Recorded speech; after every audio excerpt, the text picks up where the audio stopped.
So let's just say it was. So let's right. So let's just say it was. Yeah. Great. I know that you're the not me. It was like, yeah, I'm glad you said that. Well, right. Because I wanted to put him down to a better place. Basically, right. And was that example you gave us? Are you speaking? Does it work from does it still work? Do you feel myself love you if I go and do the same thing? Or does it have to be you know what? Even if you were going to be sarcastic and ironic, I think you should still act as though it was personal in order to leave these kind of stuff. Right? Yeah. So let's just say it was. So let's just say it was. Yeah. Great. I know that you're the not me. It was like, yeah, I'm glad you said that. Well, right. Because I wanted to put him down to a better place. Basically, right. And was that example you gave us? Are you speaking? Does it work from does it still work? Do you feel myself love you if I go and do the same thing? Or does it have to be you know what? Even if you were going to be sarcastic and ironic, I think you should still act as though it was personal in order to leave these kind of stuff. Right? Yeah. So let's just say it was. So let's just say it was. Yeah. Great. I know that you're the not me. It was like, yeah, I'm glad you said that. Well, right. Because I wanted to put him down to a better place. Basically, right. And was that example you gave us? Are you speaking? Does it work from does it still work? Do you feel myself love you if I go and do the same thing? Or does it have to be you know what? Even if you were going to be sarcastic and ironic, I think you should still act as though it was personal in order to leave these kind of stuff. Right? Yeah. So let's just say it was. So let's just say it was. Yeah. Great. I know that you're the not me. It was like, yeah, I'm glad you said that. Well, right. Because I wanted to put him down to a better place. Basically, right. And was that example you gave us? Are you speaking? Does it work from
This is the story of a man named Stanley. Stanley worked for a company in a big building where he was employee number 427. Employee number 427's job was simple. He sat at his desk in room 427 and he pushed buttons on a keyboard. Orders came to him through a monitor on his desk, telling him what buttons to push, how long to push them, and in what order. This is what employee 427 did every day of every month of every year. And although others might have considered it soul-rending, Stanley relished every moment that the orders came in, as though he had been made exactly for this job. And Stanley was happy. And then one day, something very peculiar happened. Something that would forever change Stanley. Something he would never quite forget.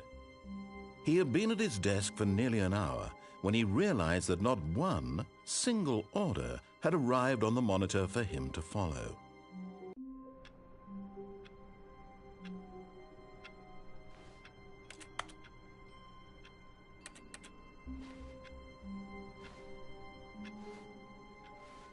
All of his co-workers were gone. What could it mean? Stanley decided to go to the meeting room. Perhaps he had simply missed a memo. No matter how hard Stanley looked, he couldn't find a trace of his co-workers.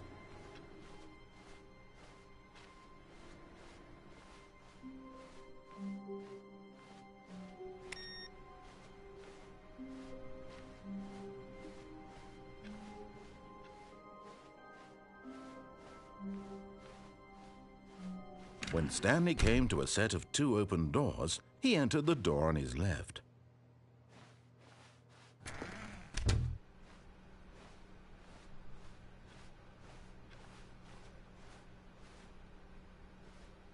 Yet there was not a single person here either. Feeling a wave of disbelief, Stanley decided to go up to his boss's office, hoping he might find an answer there.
Stanley stepped into the broom closet, but there was nothing here, so he turned around and got back on track.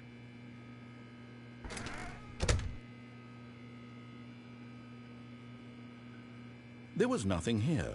No choice to make, no path to follow, just an empty broom closet.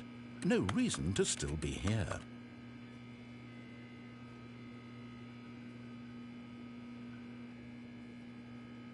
It was baffling that Stanley was still just sitting in the broom closet. He wasn't even doing anything. At least if there was something to interact with, he'd be justified in some way. As it is, he's literally just standing there doing sweet FA.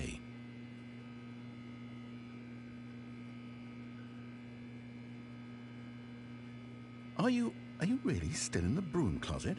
Standing around doing nothing? Why? Please offer me some explanation here. I'm genuinely confused.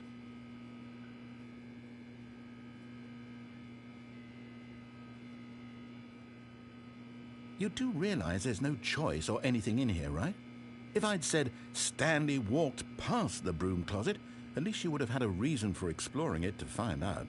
But it didn't even occur to me because literally this closet is of absolutely no significance to the story whatsoever. I never would have thought to mention it.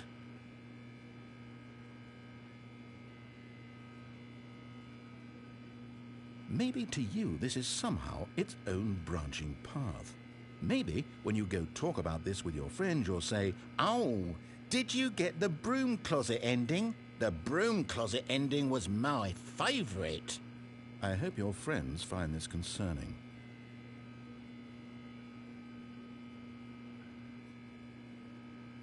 Stanley was fat and ugly and really stupid. He probably only got the job because of a family connection. That's how stupid he is.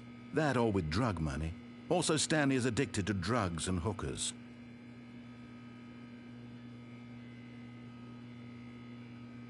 Well, I've come to a very definite conclusion about what's going on right now. You're dead. You got to this broom closet, explored it a bit, and were just about to leave because there's nothing here, when a physical malady of some sort shut down your central nervous system and you collapsed in front of your screen. Well, in a situation like this, the responsible thing is to alert someone nearby so as to ensure that your body is taken care of before it begins to decompose. Hello? Anyone who happens to be nearby? The person at this computer is dead. They have fallen prey to any number of your countless human physiological vulnerabilities.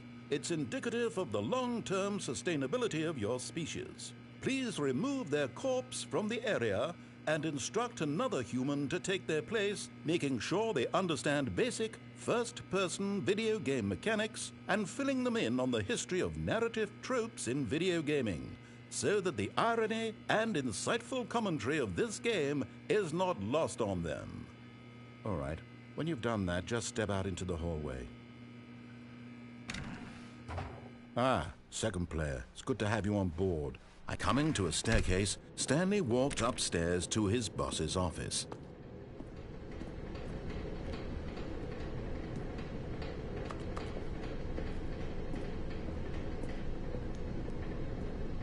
But Stanley just couldn't do it. He considered the possibility of facing his boss, admitting he had left his post during work hours. He might be fired for that. And in such a competitive economy, why had he taken that risk? All because he believed everyone had vanished? His boss would think he was crazy. And then something occurred to Stanley. Maybe, he thought to himself, maybe I am crazy. All of my co-workers blinking mysteriously out of existence in a single moment for no reason at all? None of it made any logical sense. And as Stanley pondered this, he began to make other strange observations. For example, why couldn't he see his feet when he looked down? Why did doors close automatically behind him wherever he went? And for that matter, these rooms were starting to look pretty familiar. Were they simply repeating? No, Stanley said to himself, this is all too strange. This can't be real. And at last, he came to the conclusion that had been on the tip of his tongue. He just hadn't found the words for it. "I'm dreaming!" he yelled. "This is all a dream." Oh, what a relief Stanley felt to have finally found an answer, an explanation. His co-workers weren't actually gone. He wasn't going to lose his job. He wasn't crazy after all. And he thought to himself, I suppose I'll wake up soon. I'll have to go back to my boring real-life job pushing buttons. I may as well enjoy this while I'm still lucid. So he imagined himself flying and began to gently float above the ground. Then he imagined himself soaring through space on a magical starfield, and it too appeared. It was so much fun, and Stanley marveled that he had still not woken up. How was he remaining so lucid? And then perhaps the strangest question of them all entered Stanley's head. One he was amazed he hadn't asked himself sooner. Why is there a voice in my head dictating everything that I'm doing and thinking?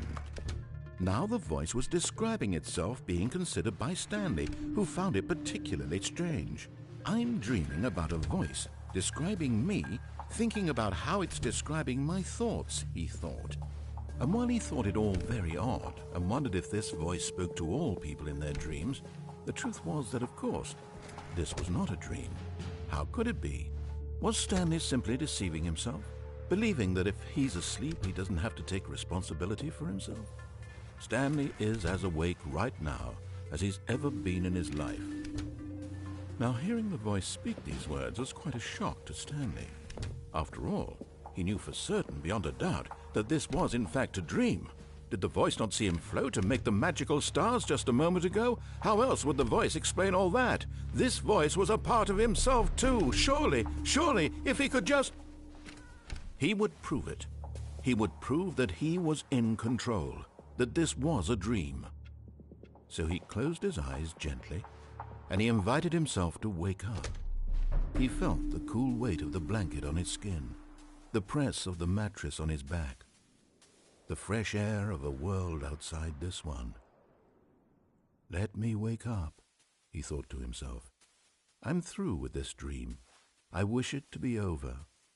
Let me go back to my job. Let me continue pushing the buttons. Please, it's all I want. I want my apartment and my wife and my job. All I want is my life exactly the way it's always been. My life is normal. I am normal. Everything will be fine. I am okay.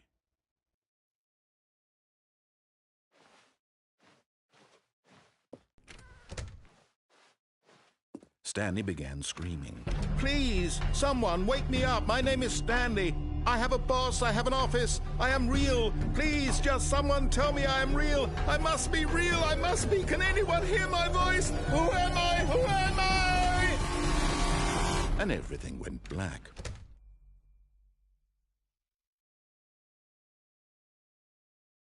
This is the story of a woman named Mariella.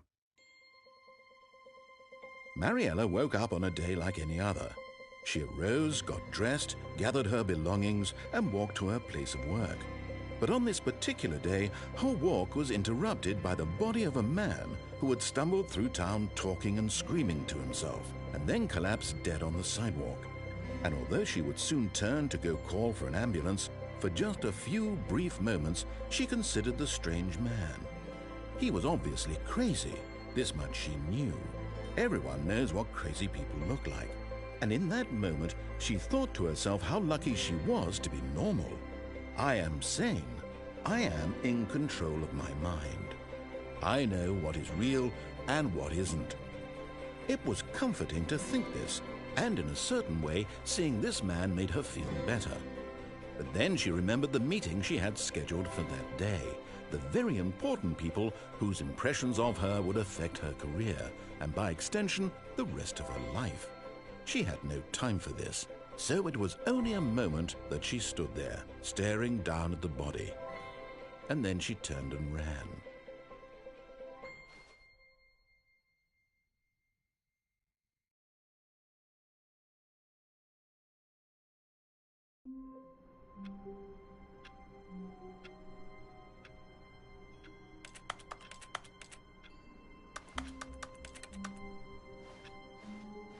All of his co-workers were gone. What could it mean? Stanley decided to go to the meeting room. Perhaps he had simply missed a memo.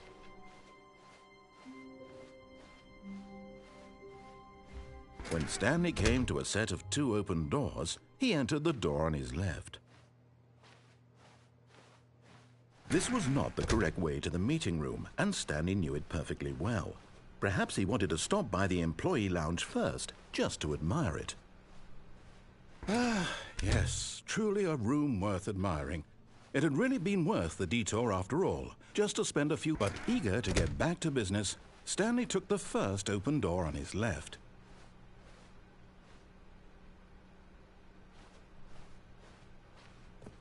Stanley was so bad at following directions, it's incredible he wasn't fired years ago. Look, Stanley, I think perhaps we've gotten off on the wrong foot here. I'm not your enemy, really, I'm not. I realize that investing your trust in someone else can be difficult, but the fact is that the story has been about nothing but you all this time. There's someone you've been neglecting, Stanley. Someone you've forgotten about. Please, stop trying to make every decision by yourself.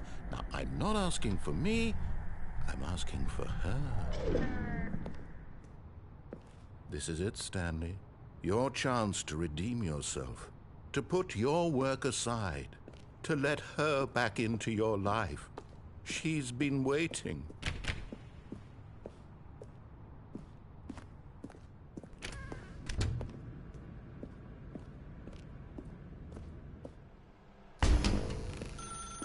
That's her, Stanley. You need to be the one to do this, to reach out to her. If you can truly place your faith in another, then pick up the phone.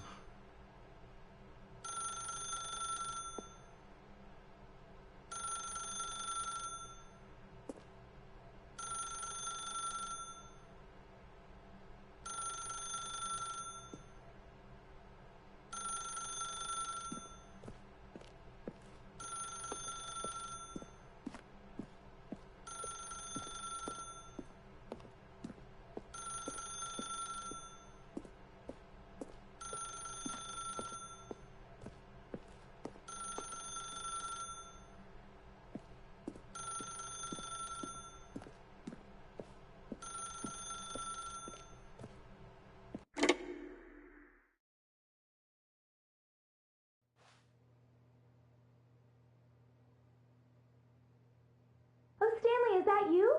Hold on, sweetie. Sorry to keep you waiting. I'm just pulling the bread out of the oven. All right. Okay, there we go. All right, now, I want you to come in and tell me all about your day. Gotcha. Oh, come on. Did you actually think you had a loving wife who'd want to commit their life to you? I'm trying to make a point here, Stanley. I'm trying to get you to see something. Come inside. Let me show you what's really going on here. This is a very sad story about the death of a man named Stanley.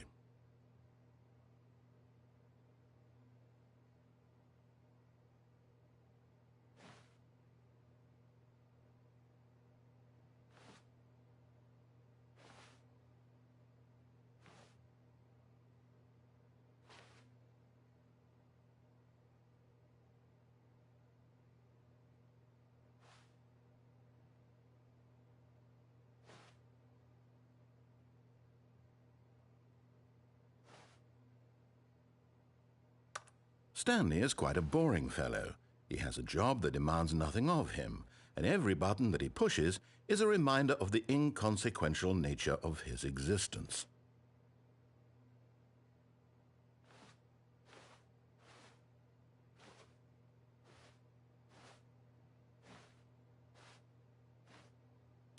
Look at him there, pushing buttons, doing exactly what he's told to do. Now he's pushing a button. Now he's eating lunch. Now he's going home. Now he's coming back to work. One might even feel sorry for him, except that he's chosen this life.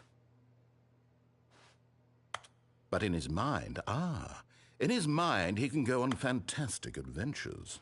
From behind his desk, Stanley dreamed of wild expeditions into the unknown, fantastic discoveries of new lands. It was wonderful. And each day that he returned to work was a reminder that none of it would ever happen to him. And so he began to fantasize about his own job. First, he imagined that one day while at work, he stepped up from his desk to realize that all of his co-workers, his boss, everyone in the building had suddenly vanished off the face of the earth. The thought excited him terribly. So he went further. He imagined that he came to two open doors and that he could go through either. At last, choice. It barely even mattered what lay behind each door. The mere thought that his decisions would mean something was almost too wonderful to behold. As he wandered through this fantasy world, he began to fill it with many possible paths and destinations. Down one path lay an enormous round room with monitors and mind controls. And down another was a yellow line that weaved in many directions. And down another was a game with a baby. And he called it the Stanley Parable. It was such a wonderful fantasy, and so in his head he relived it again, and then again, and again, over and over, wishing beyond hope that it would never end. that he might always feel this free. Surely there's an answer down some new path, mustn't there be? Perhaps if he played just one more time. But there is no answer. How could there possibly be? In reality, all he's doing is pushing the same buttons he always has. Nothing has changed. The longer he spends here, the more invested he gets, the more he forgets which life is the real one. And I'm trying to tell him this, that in this world he can never be anything but an observer, that as long as he remains here, he's slowly killing himself. But he won't listen to me. He won't stop. Here, watch this. Stanley, the next time the screen asks you to push a button, do not do it. You see? Can he just not hear me? How can I tell him in a way that he'll understand that every second he remains here, he's electing to kill himself? How can I get him to see what I see? How can I make him look at himself? I suppose I can't, not in the way I want him to. But I don't make the rules. I simply play to my intended purpose, the same as Stanley. We're not so different, I suppose. I'll try once more to convey all this to him. I'm compelled to. I must. Perhaps, well, maybe this time he'll see. Maybe this time. And I tried again, and Stanley pushed a button. And I tried again, and Stanley pushed a button. And I tried.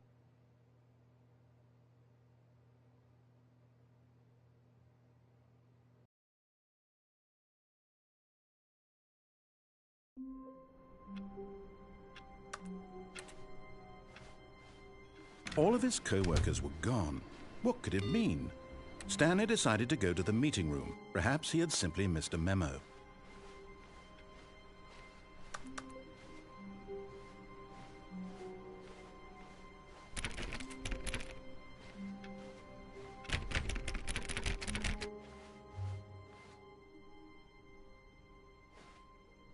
Oh, new content? What does that mean, new content?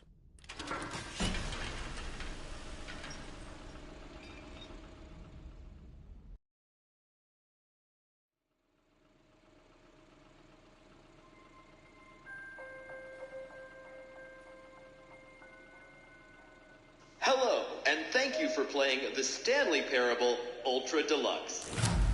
As you may know, the Stanley Parable was a video game released in 2013 on home computers. After receiving critical and commercial success, it was expanded upon in 2022 with the Stanley Parable Ultra Deluxe, a reimagining of the game for consoles and home computers. The Stanley Parable Ultra Deluxe features exciting new content that broadens and expands the world of the Stanley Parable, delighting audiences the world over.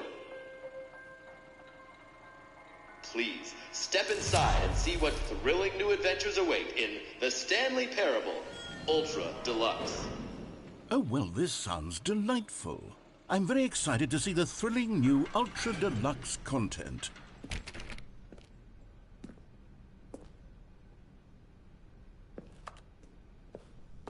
Okay, so far it's an elevator. Nothing special yet, but I'm sure it's just the beginning of a mesmerizing adventure.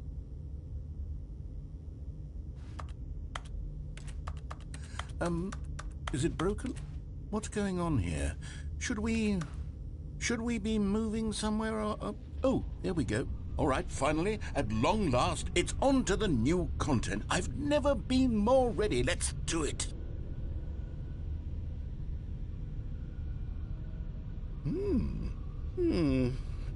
I have to say, initial impressions of Stanley Parable Ultra Deluxe, mostly tedious. It's as if Oh, okay. Let's see the content. Give me the content, Stanley.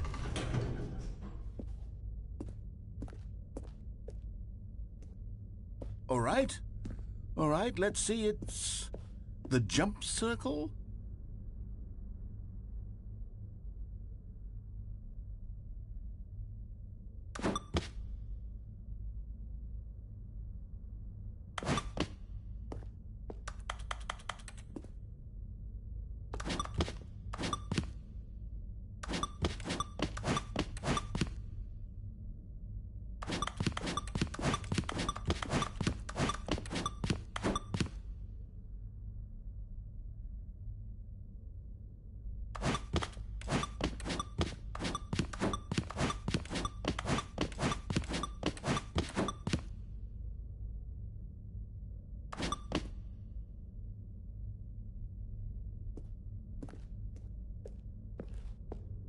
Is that it? Surely that's not all the new content. There has to be something else, right? Goodness, another elevator. Stanley, I have to say, initial impressions of this game are not positive. It's just elevators and jumping.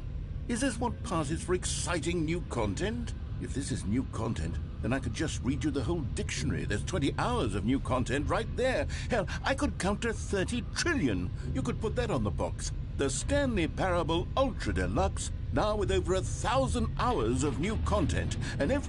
Oh, wait. There's more. Very good. Yes. I knew there had to be something else. Let's see it. I'm ready for whatever it is. That's it? Oh, you've got to be kidding me. You see, Stanley? This is what happens when greedy video game developers with no respect for their fan base rush a cheap expansion to market for no reason other than to make an easy dollar. And don't get me started on the level of craftsmanship that's gone into it. In fact, I'm looking right now at the game's trophies, and it's hard to believe one of them actually says, "Test trophy, please ignore." What quality assurance department signed off on this?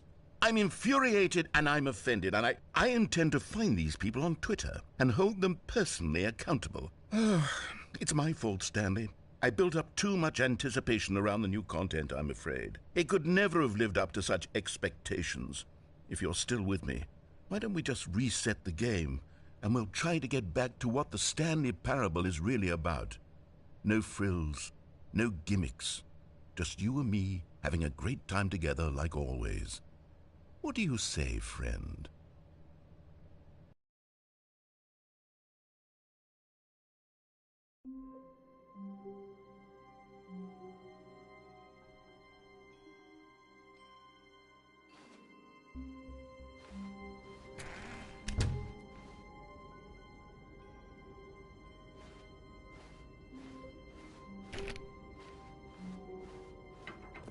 Psst! Stanley! Come over here, in the vent. I want to show you something.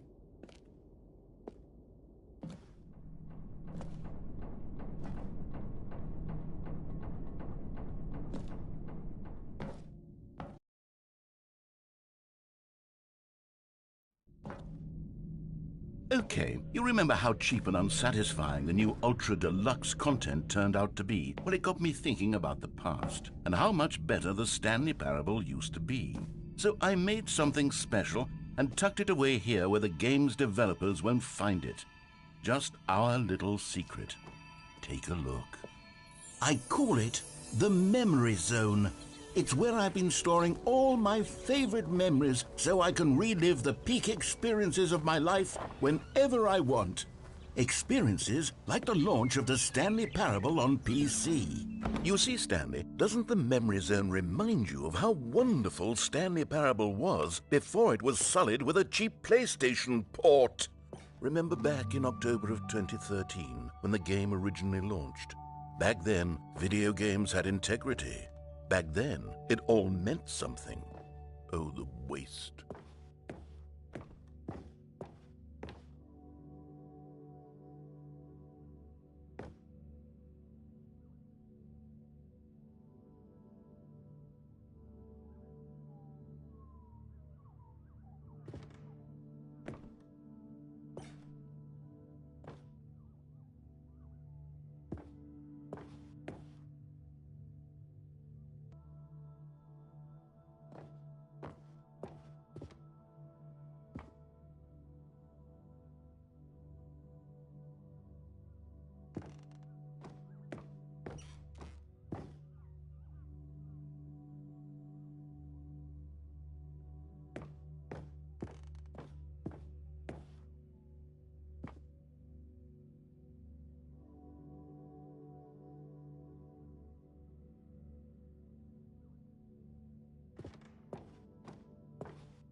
And over here is where I keep reviews of the Stanley Parable. Like this stunning triumph of games journalism, 10 out of 10 from Destructoid.com. James Stephanie Sterling writes, and I quote, "Where so many games that aspire to be more than games end up less than any form of art, Stanley Parable strives and then succeeds to be every game ever created." Did you hear that, Stanley? Every game ever created. That's how grand and all-encompassing the original Stanley Parable was. It was literally every game ever created. It was Skyrim, it was Persona 3, it was all of them, and now it's nothing. It's no games at all. It isn't even the Stanley Parable anymore. It's just a husk now.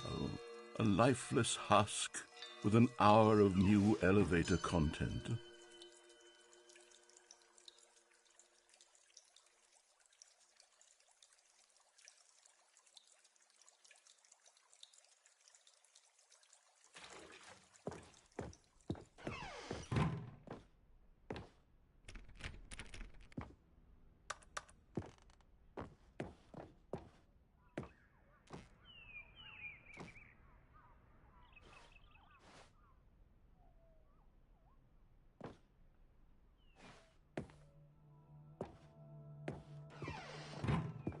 Here's another moving passage, this time from GameSpot.com.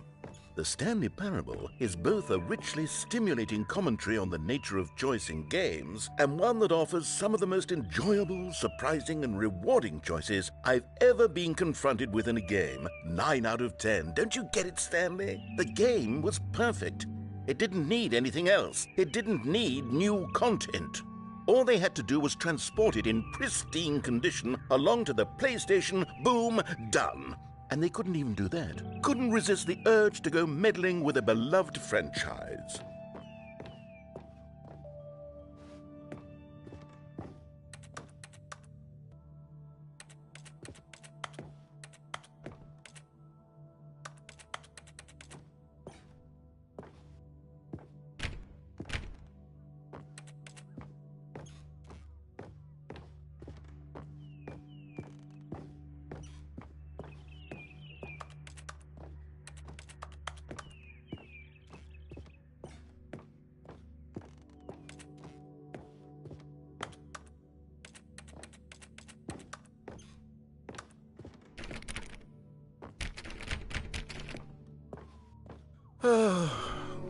These were simpler times, Stanley. But I wouldn't give to go back, to have it all over again. Wait, hang on. I don't recall this part of the memory zone before. What's this? What's down here? Oh, no. Oh, God, no, Stanley. It's a collection of reviews from Pressurized Gas, the extremely popular online storefront for computer games. I haven't looked at these in years. I can't even imagine what's been collecting down here. Surely these reviews were glowing as well, weren't they? Honestly, I could not be bothered to play this game to full completion. The narrator is obnoxious and unfunny, with his humor and dialogue proving to be more irritating than entertaining. Unfunny! I'm not trying to be funny. I'm trying to make a serious work of art. I suppose I could write up a handful of gags to insert into the Stanley Parable, but the game is already such a densely layered web of profound philosophical insights that I can't even imagine where I'd have the room to stick them.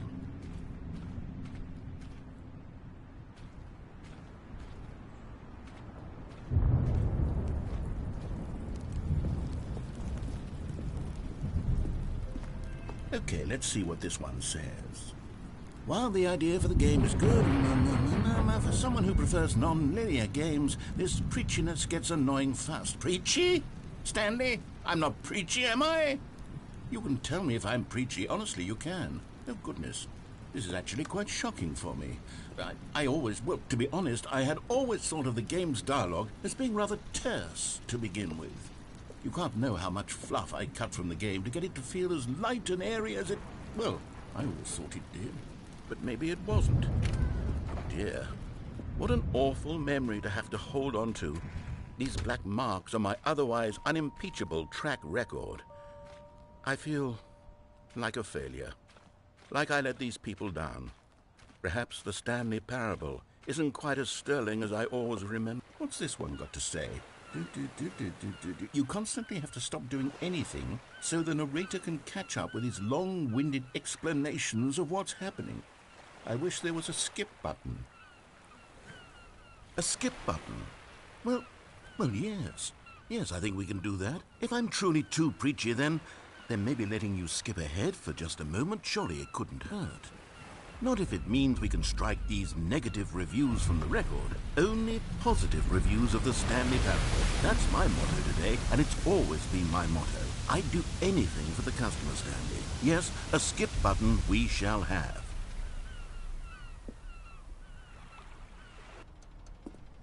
And here it is. Go ahead and give it a shot. I'll pop you forward in time so that the second mind... Oh, you're back, you see. You were only frozen in time for a few minutes, but it was plenty of time for me to deliver a long, rambling monologue full of unnecessary verbal flourishes and lengthy ruminations on the nature of choice in video games. Of course, I happen to believe it was... Well, there's sport. You really did catch me rambling on a bit, didn't you? But that's the power of the button. The minute I start to go off on a thoughtless display of self-absorption, it's right at your fingertips to go poof, and it's all over.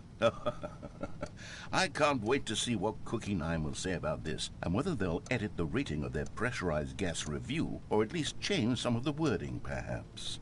To be honest, I don't even know if one can change their review in the first place. I guess I should become better educated on how exactly pressurized gas works. Perhaps... Okay, welcome back, Stanley. Now, I should say that the amount of time the button has been skipping through is becoming longer and longer. That last one was, well, I want to say maybe 30, 45 minutes? It's not unendurable by any means, but it's, well, there's really only so much I can ramble on to myself about. I know, it's shocking, isn't it? But at any rate, I do suggest that we not press the button again. I think the skip... Stanley, please don't push the button again. It's been 12 hours.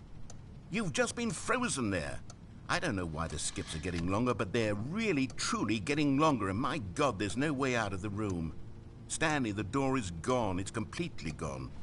I've looked at it from every angle. I've checked every one of those walls 1,000 times, and there's no door, Stanley. There's no door. There's just you. Oh, Stanley. You're back.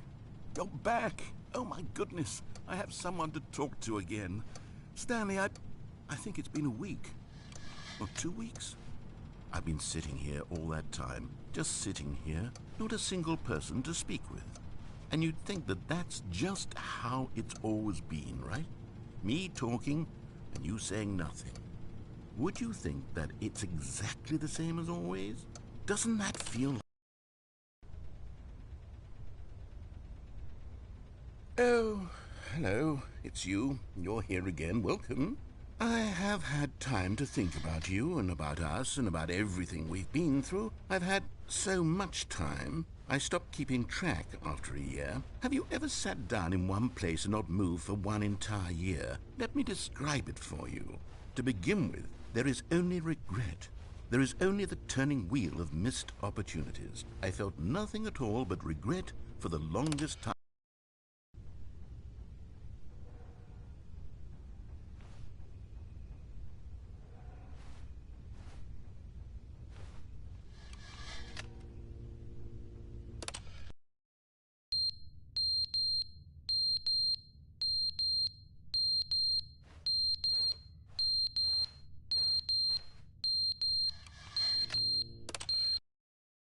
But they didn't understand the game was never meant to be funny. It was meant to have a point. It was meant to speak to the human condition. But where are the jokes? Where are the jokes? They bemoaned, they screamed, they gnashed their teeth and said, entertain us. It wasn't enough. They had to leave a pathetic little thumbs-down review and make all of their pitiful demands. But then, he's talking too much, they said. First, he didn't entertain us, now he won't shut up. It's the inconsistency, it's the...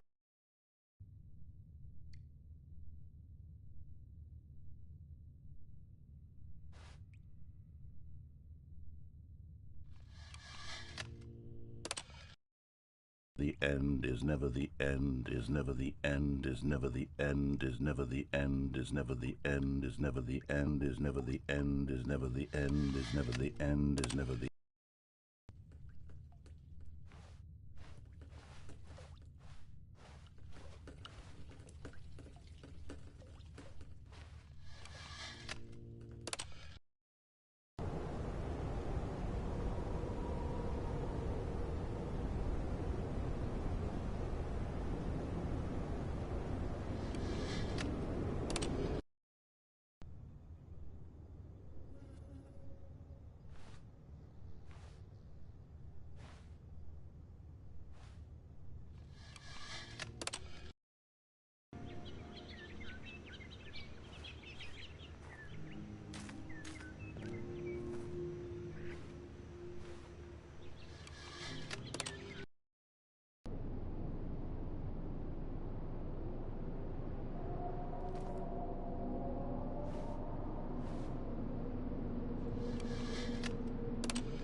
All of his co-workers were gone.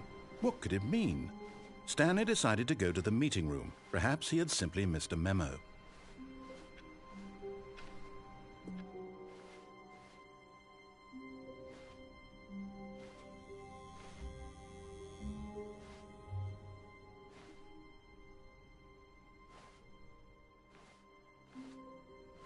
Oh, good. You notice my sign. Yes, I have something very exciting to show you.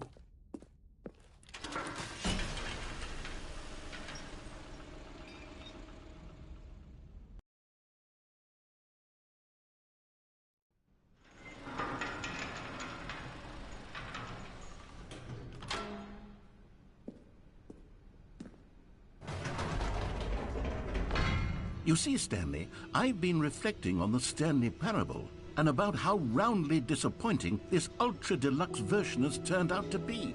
The original Stanley Parable was a landmark, and any new content for it should live up to that legacy. So forget this ultra-deluxe nonsense. I say we take it one step even further. Which is why I'm very proud to announce for the first time ever, the Stanley Parable 2.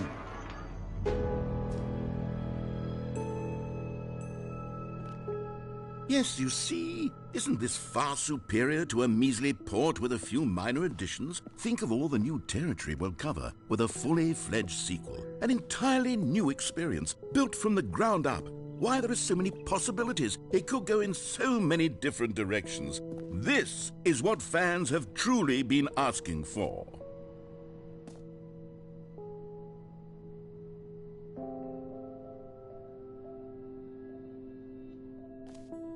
Calling it the Stanley Parable 2 is just so much catchier than Ultra Deluxe, don't you think? Ultra Deluxe? What does it even mean? But the Stanley Parable 2, now that's an artistic statement right there. It's future-oriented. It screams progress and innovation and long-term franchising potential.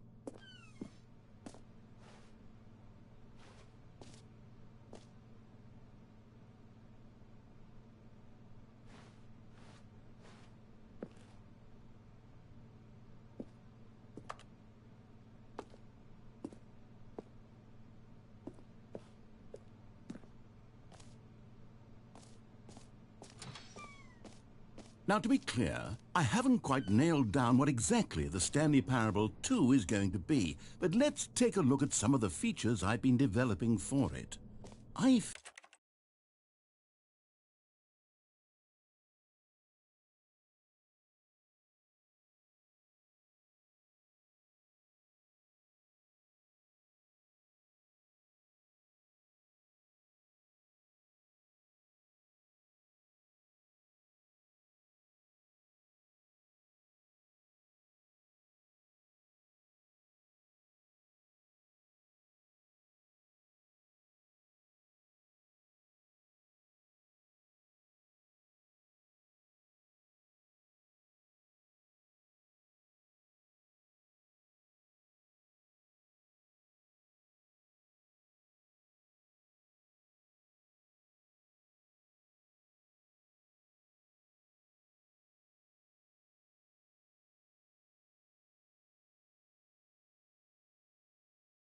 figure that if I can lose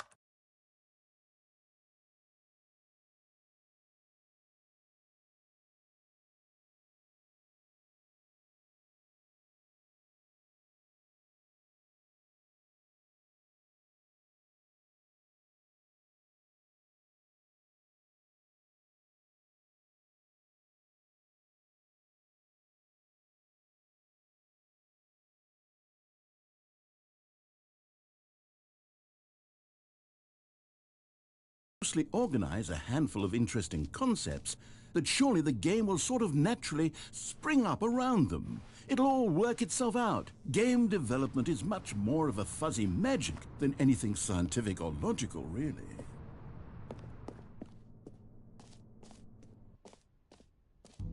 Here we are. Go on, try out some of the new features.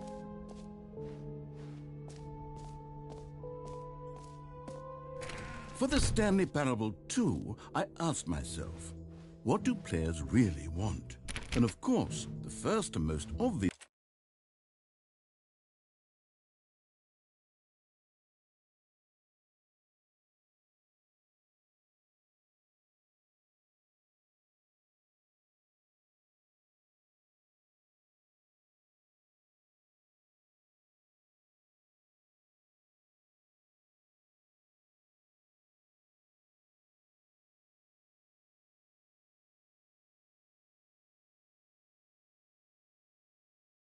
answer is that they want to be individually recognized.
recognized and validated as people.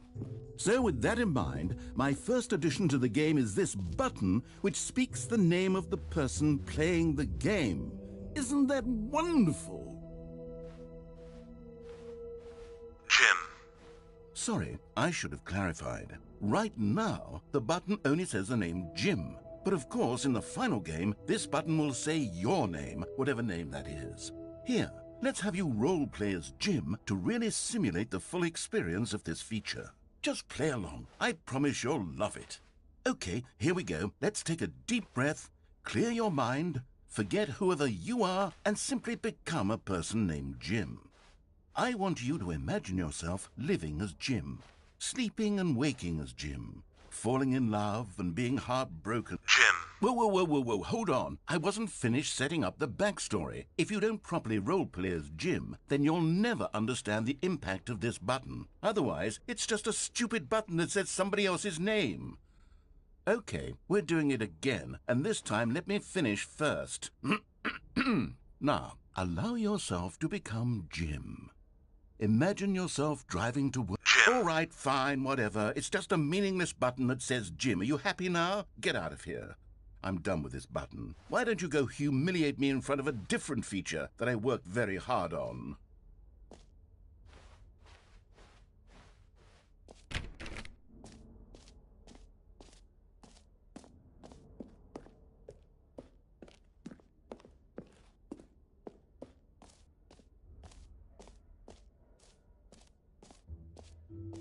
Maybe I'll only let people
people named Jim play the Stanley Parable too. They would appreciate what I've created here.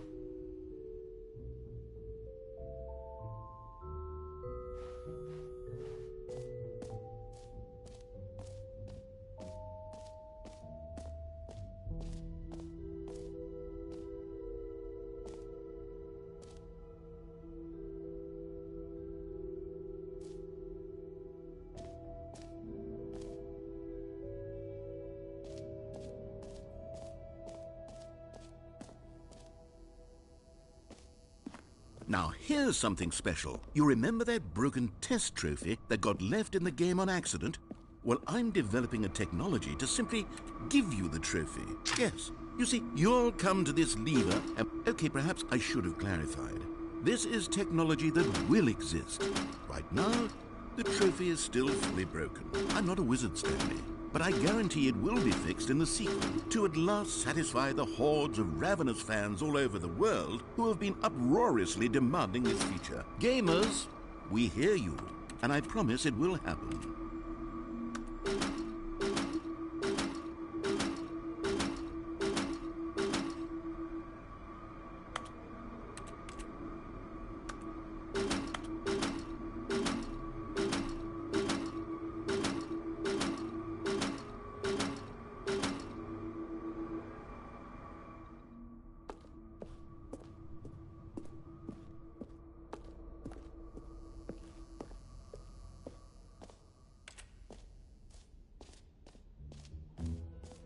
What else? What other exhibits haven't we seen yet?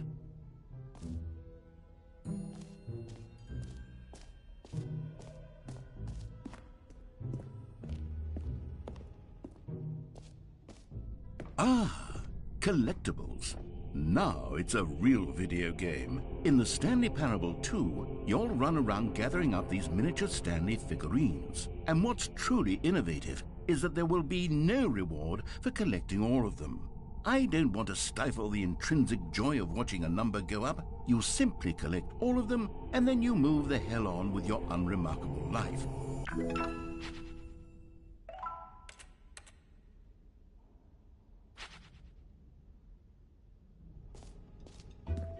God, it really is the worst when you collect everything in a video game and then they give you a big fancy reward for it. Absolutely tragic.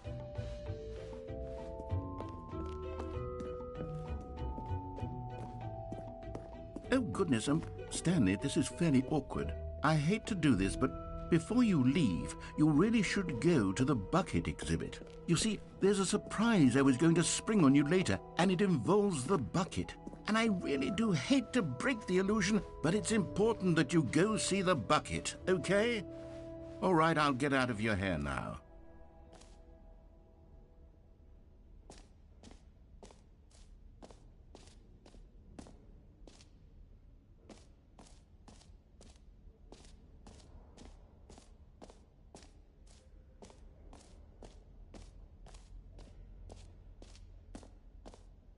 You know what, Stanley? I actually think the jump circle was a pretty good idea. I'd like to hang on to that for the sequel.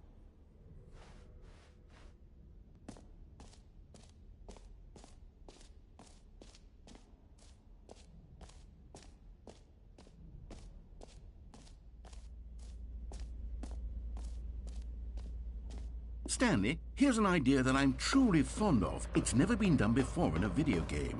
This is, in fact, a hole that you can fall down forever. That's right. Infinite falling.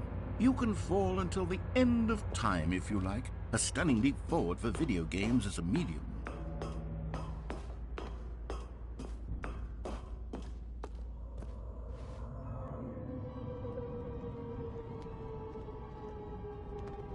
You see, isn't it wonderful? One of my more ingenious concoctions, if I do say so. Now then, since you've gotten to see the infinite hole, you can press the teleport button to pop back up to the top, and we can continue onward. Now, I don't mean to be a bummer, but I do recommend you use the teleport button to go back to the top. Maybe do it on the sooner rather than later spectrum of things.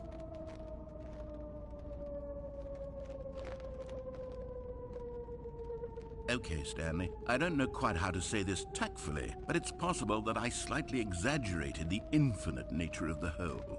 Is it a very, very deep hole? To be certain it is.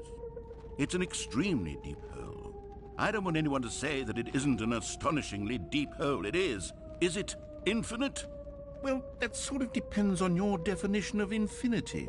From one perspective, the infinite is merely philosophical in nature. It's more of a... Okay, well, good for you. You found the bottom of the hole. You found me out, Stanley. I'm a liar and a cheat, and you're so clever. Look, I think the issue here is just that you're unusually fascinated by falling. What normal person actually wants to fall infinitely? I figured the hole was as deep as anyone would actually need. Don't you put this on me. Maybe you're the problem. Look, things got a little heated there. I think we both said some things we didn't mean. Why don't we just put all this behind us and agree to just call the hole mostly infinite? If that works for you, then go ahead and press the teleport button to warp up to the top of the hole and we can move on. I'll just be up here when you're ready. Great. Now, I'm very... Oh, for heaven... You see, I was right. The problem is you. The problem is that you like holes too much. Not normal.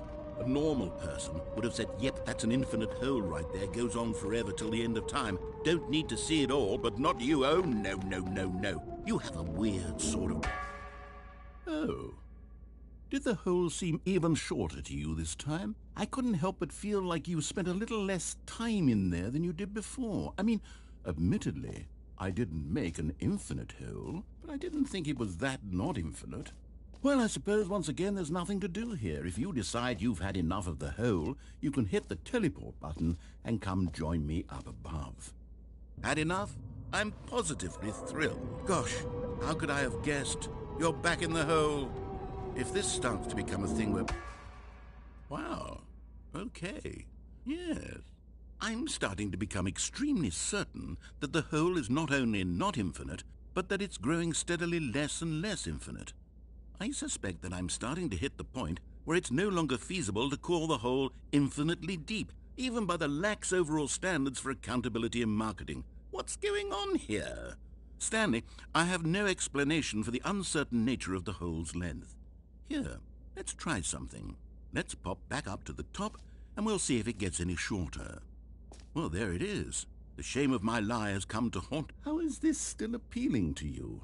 I know you're obsessed with holes, but at this depth, I just can't see this scratching the itch. Oh, who am I to judge?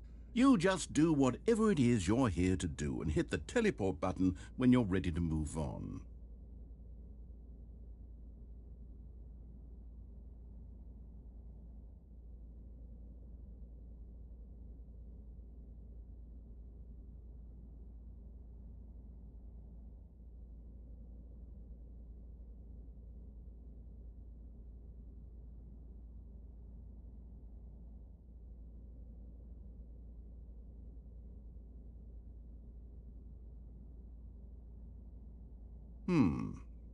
Is the, teleport button not working? You sure? Well, I mean, I really don't have an explanation. It was working just a moment ago. Try it again. Still nothing? Well, I suppose there is one thing I can do to fix this. I'm out. Goodbye, Stanley. You couldn't bear to be away from the hole, and now you'll get more time with it than you could ever have asked for. It's a win for everyone. You get to be with the hole, I get to do literally anything else. Take care, Stanley. I hope you and the hole have a wonderful rest of eternity together.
Stanley! Oh, good, you're awake. It seems you had sort of dozed off there, drifting away into dreamland. But we can't have that, Stanley, because this hole is just so darn fascinating that I want you to be wide awake for every second of it. You don't want to miss a single moment. So how about if I just pop in from time to time and wake you up to keep you really, truly focused on the hole? From the looks of things, you and I will have many, many years here in this hole, and I'm looking forward to all of them. Stay alert, Stanley. I'll be back. Toodle-pip.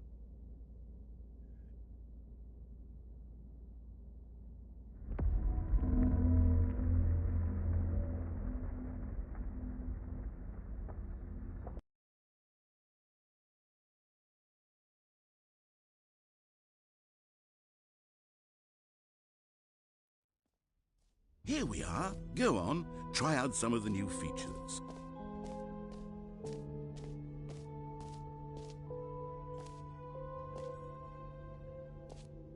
Okay, I'll be honest, I haven't yet decided on this one.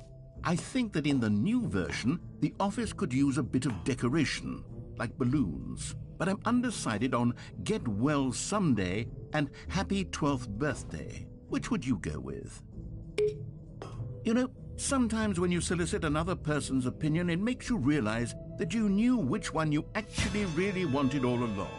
Get Well Someday it is.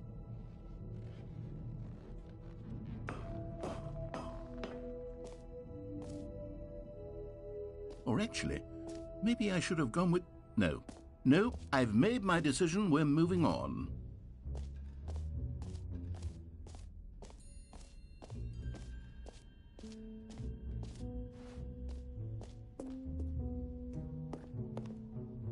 A common complaint of the Stanley Parable was that it was confusing and paradoxical, that it engendered a chaotic sense of reckless despair in those who played it. Well, I'm happy to say that after much consideration, I've engineered a clever solution to this fundamental problem with the game. It's the Stanley Parable Reassurance Bucket. You see, Stanley, anytime you're holding the bucket, a sense of calm and ease will fill your mind and your heart. It's true. As long as you hold on to the bucket, the many disorienting contradictions of the Stanley Parable will feel perfectly normal and perhaps even comforting. You may even come to long for the gentle embrace of jarring cognitive dissonance while the bucket is in your arms. And to be honest, it's a much more convenient solution for me than actually redesigning the game to be less uncomfortable. Can you imagine what a pain in the ass that would be? Yes, the bucket is the perfect solution. Come on, give it a try.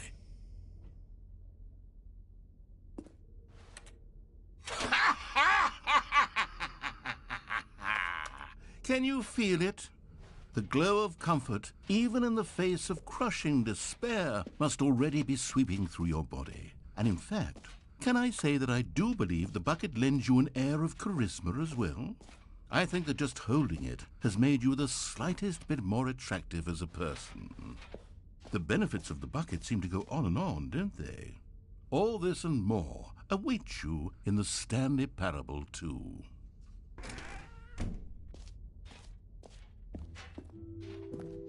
Does anyone give out awards for most enjoyable bucket in a video game? That really should be an award if it isn't already.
So, Stanley, what do you think? Do you like all of the new features? Yes, I know it's not exactly clear yet how exactly these features will come together as one single coherent video game, but I can feel it in my soul. It's going to work. There's definitely a good game in there somewhere. Say, let's do an experiment. I'll arrange these new features together, and we'll see whether or not it coheres into a meaningful gameplay experience. Okay, are you ready? Here it is. I give you the Stanley Parable 2.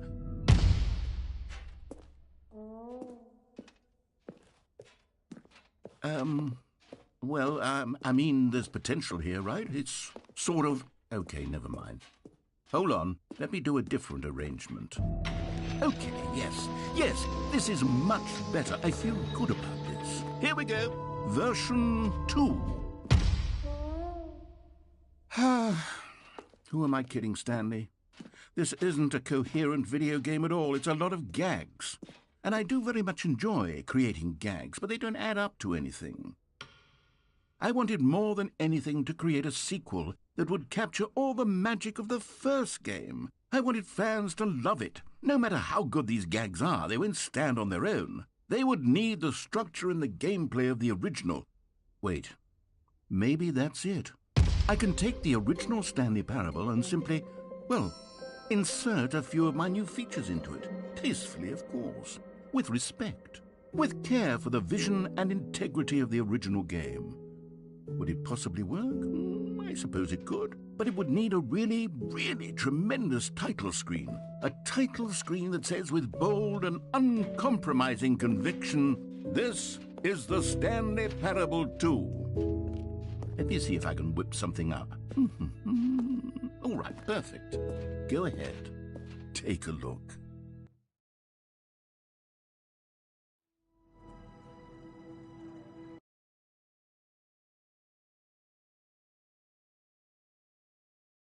This is the story of a man named Stanley. Stanley worked for a company in a big building where he was employee number 427. Employee number 427's job was simple. He sat at his desk in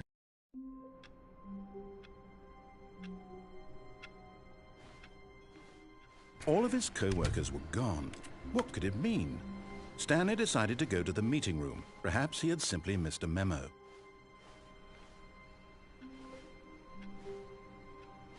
Stanley picked up the bucket.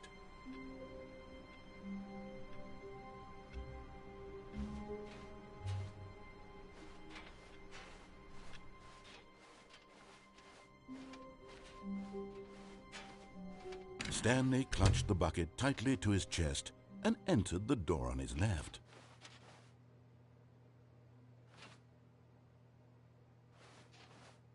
This was not the correct way to the meeting room, but Stanley had felt the bucket calling to him, telling him that the employee lounge was simply the place to be. And here it was. Had the bucket turned out to be correct? Was this better than the meeting room? No, never mind. The bucket was wrong. Stanley took the door on his left to go back to the meeting room. No, Said the bucket. don't go to the meeting room. Go somewhere else. The cargo lift, yes. Go there. Go to the cargo lift. Good, Said the bucket. now ride the lift all the way to the top. There's something up there I need you to do. Stanley did not question why or how this bucket was speaking to him. It should have alarmed him, of course, because buckets can't talk. But Stanley chose not to think about this obvious fact. He was firmly convinced that the bucket had spoken to him, and he unthinkingly did whatever the bucket asked.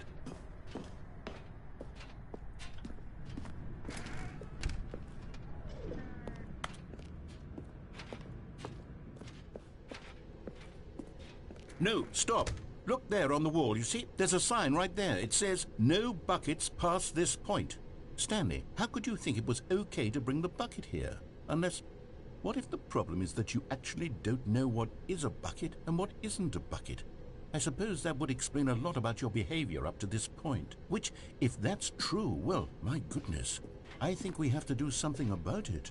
This misunderstanding could have dire consequences on the entire rest of the game if not addressed quickly and properly. So much of the impact of the story is dependent on your understanding of what is and isn't a bucket. Please, step in here for a moment.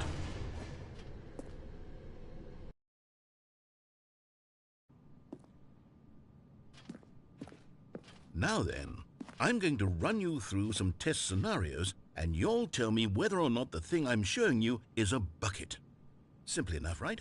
This should tell us everything we'll ever need to know about what is or is not a bucket. Okay, let's begin. Item 1. Is this a bucket? Correct. It is a hologram of a bucket, not an actual bucket.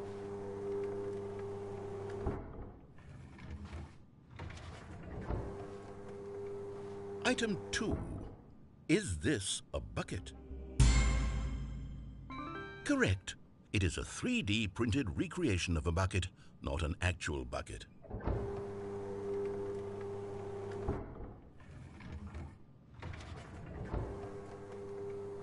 Item 3. Is this a bucket? Incorrect. This is a bucket.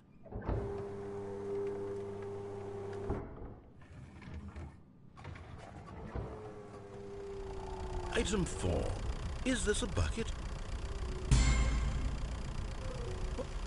Are you hallucinating? This is a tractor. It's an enormous machine that tills the earth. I thought this was a gimmick. How on earth did you manage to screw it up? Absolutely incredible. Let's just move on to the next one.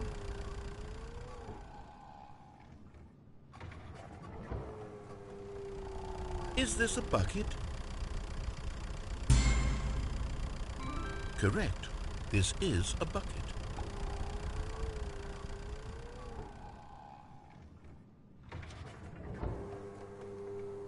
Item 6.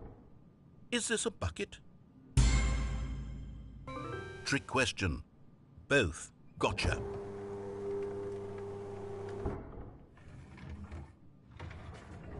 Item... Wait, hold on. I can't find the next one. Let me see. It should be around here somewhere.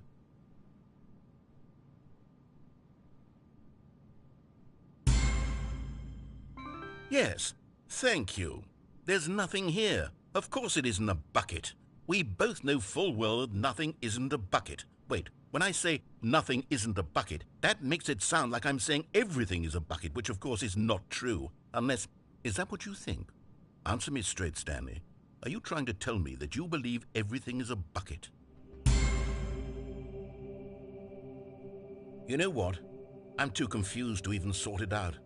I've lost all sense of perspective. What is a bucket? What isn't a bucket? Mere moments ago I could answer these questions with confidence, and yet now I'm somewhat adrift. Do any of us know what a bucket is? Am I a bucket? Stanley, I can't keep doing this. I'm losing myself, and myself was all I ever had to begin with. I'm afraid the bucket is threatening to tear our relationship apart. I can't have that. I'm sorry. But I'm going to erase all buckets from the game entirely. Okay, here we go.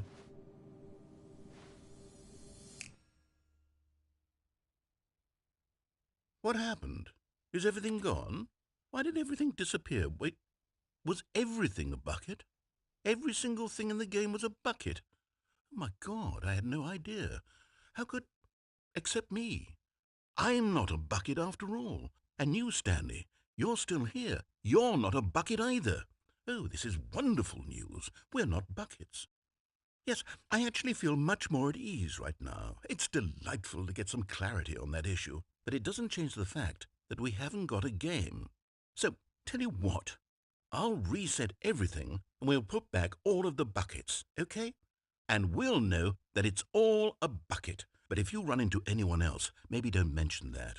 Who knows what that information might do to a person? All right, here we go.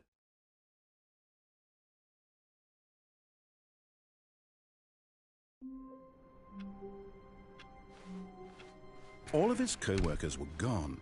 What could it mean? Stanley decided to go to the meeting room. Perhaps Stanley lifted the bucket into his arms, and a wave of comfort rushed over him. Stanley clutched the bucket tightly to his chest. This was not the correct way to the meeting room, but Stanley had felt the bucket calling to him, telling him that the employee lounge was simply the place to be. And here it was. Had the bucket turned out to be correct? Was this better than the meeting room? Yes, Stanley thought to himself. Yes, perhaps it truly was. How insightful the bucket turned out to be.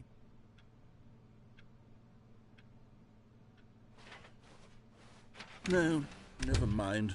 The bucket was wrong. Stanley took the door on his left to go back to the meeting room. No, Said the bucket.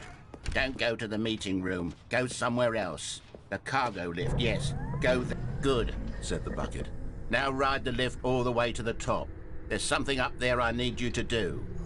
Stanley did not question why or how this bucket was speaking to him. It should have alarmed him, of course, because buckets can't talk. But Stanley chose not to think about this obvious fact. He was firmly convinced that the bucket had spoken to him, and he unthinkingly did whatever the bucket asked. In here. Said the bucket. Go into this dark room over here. Stanley once again obeyed blindly.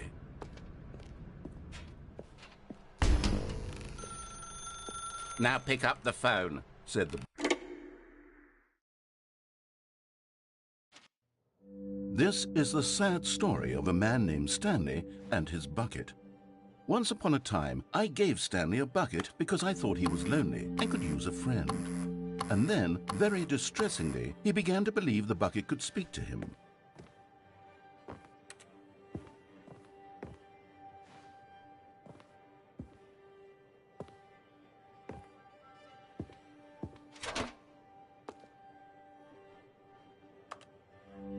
The Stanley Parable Reassurance Bucket was merely meant to provide the comforting glow of companionship.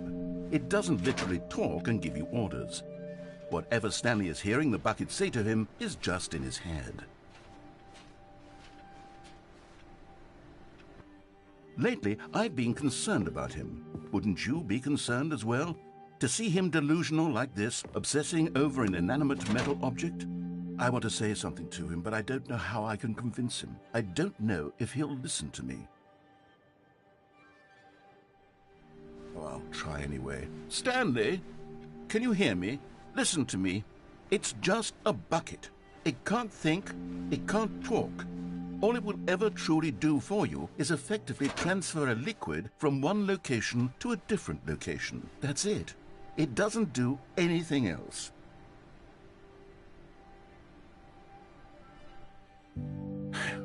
You see, he's not listening.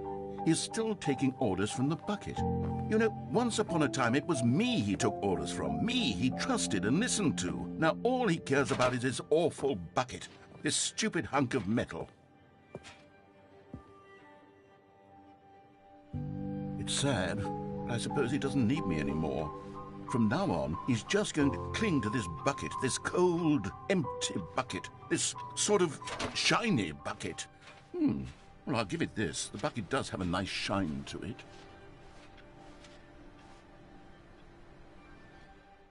Yes, I suppose on closer inspection that it doesn't quite look like your average hardware store bucket. It's just a little more, what am I trying to say? Sturdier, more capable of transporting liquid. Like it would be better at moving an amount of water from one room to another. Oh my God, what am I saying? Better at carrying water from room to room. It's a bucket. It's literally just a bucket. Why do I feel some need to point out the ways in which it's so much more than just a regular bucket? Oh no, I'm having feelings for the bucket. No, no, no, no, no, no, no, no. What's going on? Why do I want to be with the bucket? Hear what the bucket has to say. Do anything it asks. What's wrong with me? I don't understand. Perhaps if I had the bucket, this would be less confusing. Yes, the bucket could tell me what to do in this troublesome situation. Stanley, give me the bucket. Give it to me. Give me the bucket, Stanley. I need it. Give it to me now. Give it or I'll...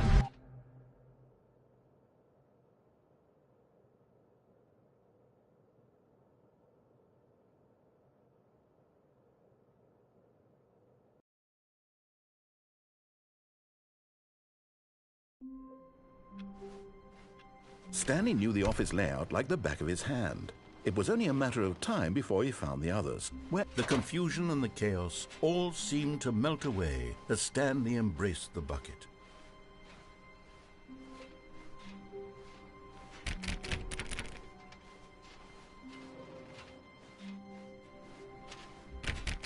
Oh, please. Are you really just doing this for the trophy? Click a door 5 times? Is that all you think a trophy is worth? No. I can't just give these merits away for such little effort. A measly 5 clicks?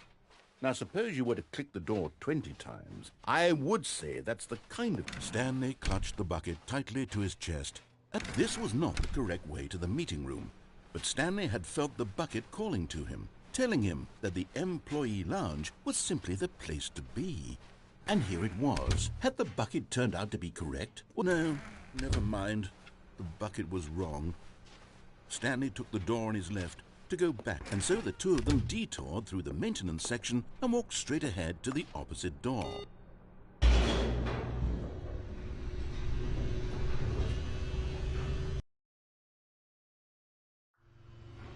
Oh, good, Stanley. I'm glad you found your way here. I knew you'd find this place eventually. You see, your friends and I are concerned for you, Stanley. We've come together here because we care about you very much. It's this bucket you're carrying around everywhere.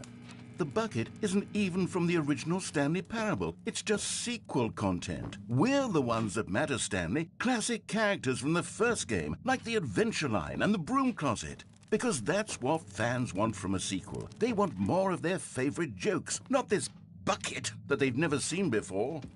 Yes, I know I'm the one who gave you the bucket, but you're spending too much time with it. Don't you want another story involving the Adventure Line? We could make the Adventure Line go somewhere new. Yes, that's what the fans want. Let's do it. Whee! Look at that wacky line. Who knows where it'll go off to next? Oh, and it played some silly music as well.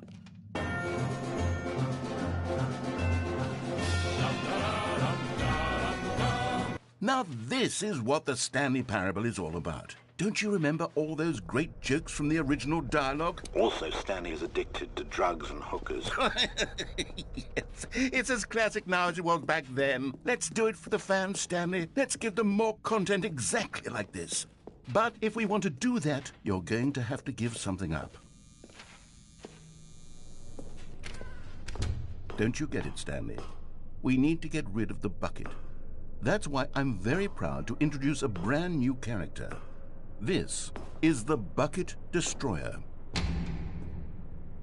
I think it'll make a wonderful new addition to the rich lore of the Stanley Parable. True, it also was not in the original game, but it's such a well-fleshed-out character with so much personality that to me it already feels as though it's been part of the cast all along. Don't you agree?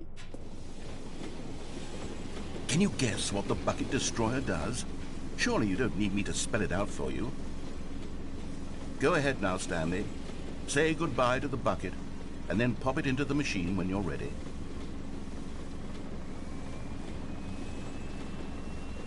Now listen to me. It's crucial that you give it the bucket. I don't know what the Bucket Destroyer will do if it can't destroy your bucket. Destroying buckets is all it knows. That is its singular personality trait.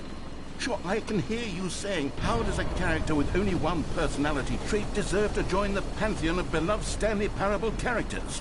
Well, you see, if you were to really explore the Bucket Destroyer, you would see that its desire to crush buckets is so densely loaded with complexity and nuance that it's really like 10 personality traits. What other object in this game can you even say that about? The Broom Closet? Certainly not. I wonder what sort of Bucket Destroyer merchandise the fans will be clamoring for after this.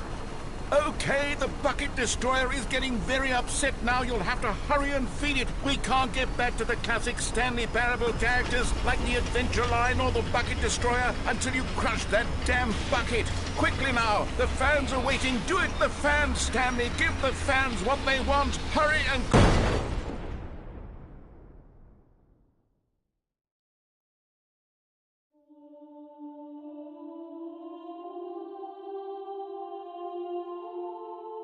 The Bucket Destroyer, my prized creation. You had so much potential. We were going to do such marvelous things with you, tell such spellbinding stories about you. All of it squandered now. Goodbye, new friend. For the moment in time that you were here, you were magnificent.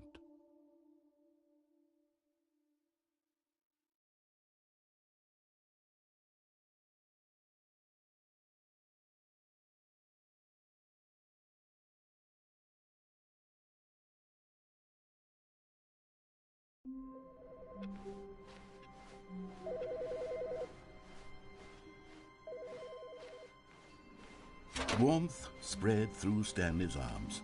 With the bucket in his arms again, he was home. Stanley clutched the bucket tightly to his chest and entered the door on his left. Still no one was here. Stanley needed the bucket's warmth and comfort now more than ever. Perhaps his boss's office was where... Oh, Stanley, can you feel it? The broom closet. It wants the bucket. You can feel that, can't you? The aura of jealousy? It's as clear as day. This broom closet believes it deserves the bucket. I can really feel it now. It's a bucket. It belongs in a broom closet. That's what the broom closet is trying to say here. It's supposed to go with the other cleaning supplies. Good for you, Stanley. Don't give in. Don't hand over the bucket. I know how hard it must be, given the pressure that the broom closet is putting on your shoulders right now, but you have to be strong. This is your bucket. This is your companion and lifelong friend. You can't hand it over. Oh, no. We're getting into name-calling now, it seems. Is this how low the broom closet has sunk, that it has to resort to this stream of petty insults simply in order to get you to hand over the bucket? Stanley, I never liked this broom closet for a variety of reasons, but even this is worse than I had imagined. And wait, now the broom closet has the gall to imply that you and the bucket are not truly deep and lasting friends? That your relationship is purely superficial and convenient? That your life is so banal and meaningless that you'd feel the same sort of kinship towards any inanimate object which happened to lay in your path in an even partially enticing manner? Well, I never. Go on, Stanley. Lay into it. Really tell the broom closet off for its demeaning comments. Expand on the wide variety of experiences you and the bucket have shared together. Go through each of them point by point. Share your journal entries detailing the rich emotional landscape of your feelings for the bucket as they have changed and evolved over the years. Let him have it.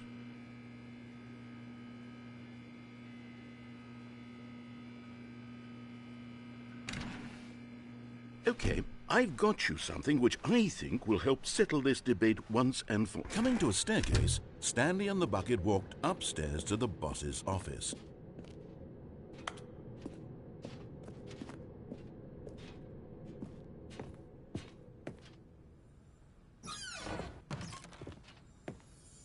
You found one of them. One of the miniature Stanley figurines. Remember, no reward for collecting all of these, only the intrinsic pleasure of a job well done. You can't buy that sort of happiness, Stanley. God knows I've tried. So, I implore you to savor each and every moment you come across one of these beautiful figurines.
Stepping into his manager's office, Stanley was once again stunned to discover not an indication of any human life. Crushed but Stanley guessed the correct code by sheer luck. Was it that the bucket knew all along? Was the bucket guiding him? Yes, this is certainly the most logical explanation. Another miniature Stanley figurine. This, there really must be a snappier name for these things. What about mini-stands? Stanley figs? Or what about Stanlerines? Yes, I think I like that. Another Stanlerine under your belt.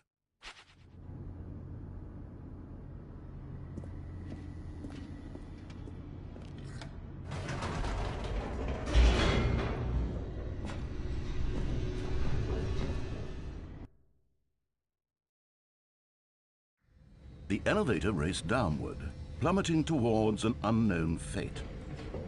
It would be all Stanley could do to keep himself together, if not for the bucket. Soothing him, comforting him, reassuring that in this darkest moment of uncertainty, he would be all right.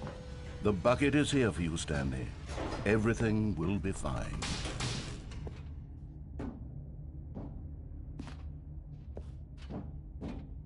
Stanley and the bucket walked straight ahead through the large door that read, Mind Control Facility. Although this passageway had the word escape written on it, the truth was that at the end of this hall, Stanley and the bucket would both meet a violent death.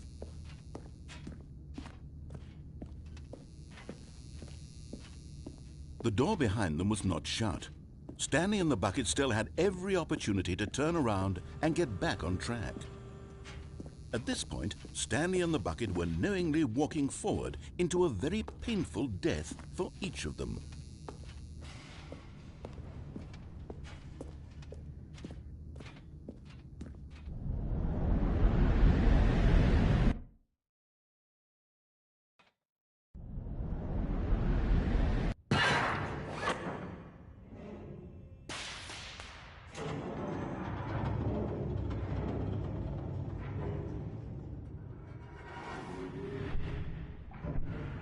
As the machine whirred into motion and Stanley and the bucket inched closer to their demise, Stanley reflected on how meaningless the bucket's warmth and comfort had turned out to be. To be sure, it puts the mind and the soul at ease to embrace the bucket, but what use is a sense of ease when you're about to be crushed to death? This is what Stanley thought to himself, and he sort of kicked himself for wasting so much time carrying a bucket everywhere. Farewell, Stanley.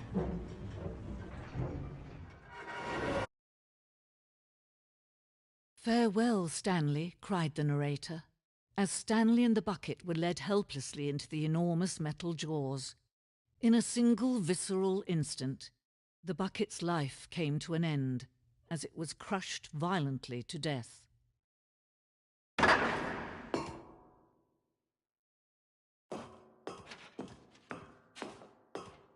It was a shame, the death of such a magnificent bucket. It's true that all buckets are radiant in their own way, but this one stood above the rest. It was a glorious bucket to behold.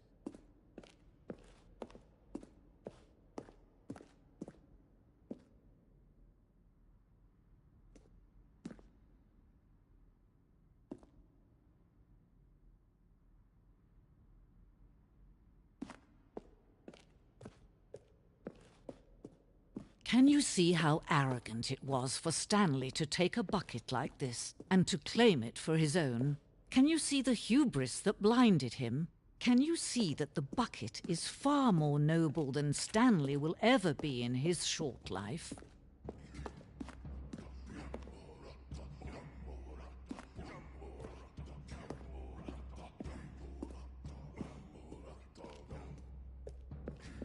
No man can own a bucket, and certainly not a bucket as dazzling to behold as this one. It is man who should kneel before the bucket.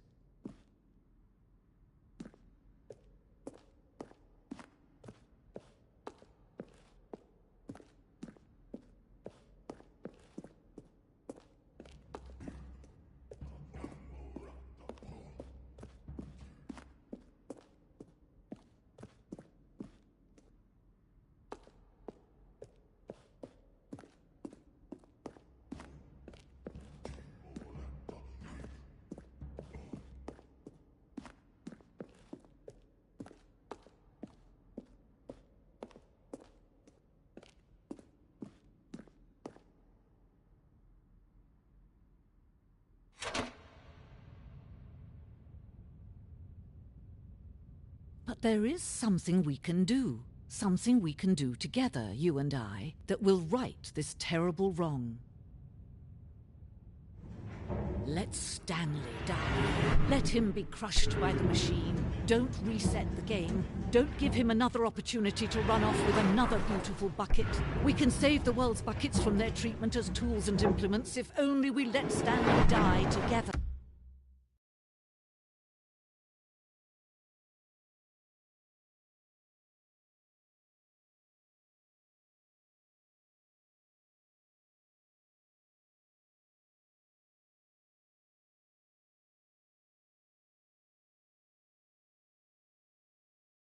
The bucket shall take its place as ruler, as leader, as commander of a new world, a new vision.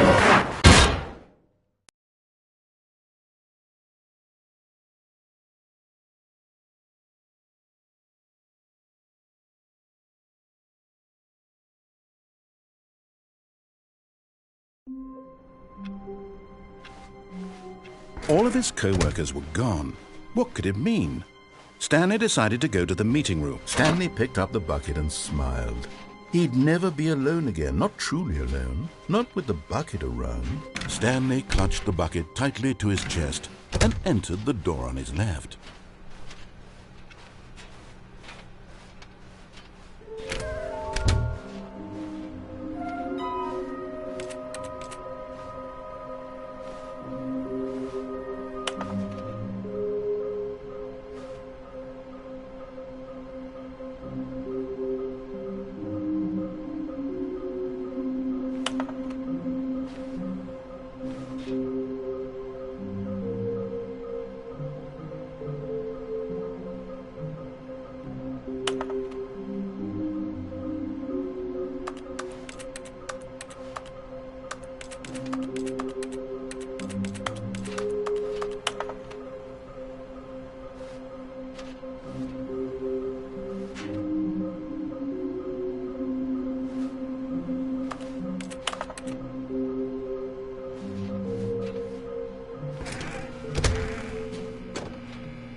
Coming to a staircase, Stanley and the bucket walked upstairs to the boss's office.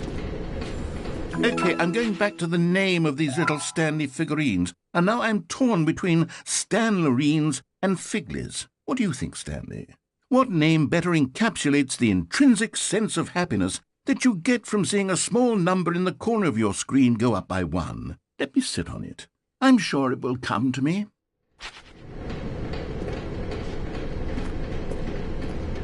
But Stanley just couldn't do it. He considered the possibility of facing his boss, admitting he had left his post during work hours. He might be fired for that.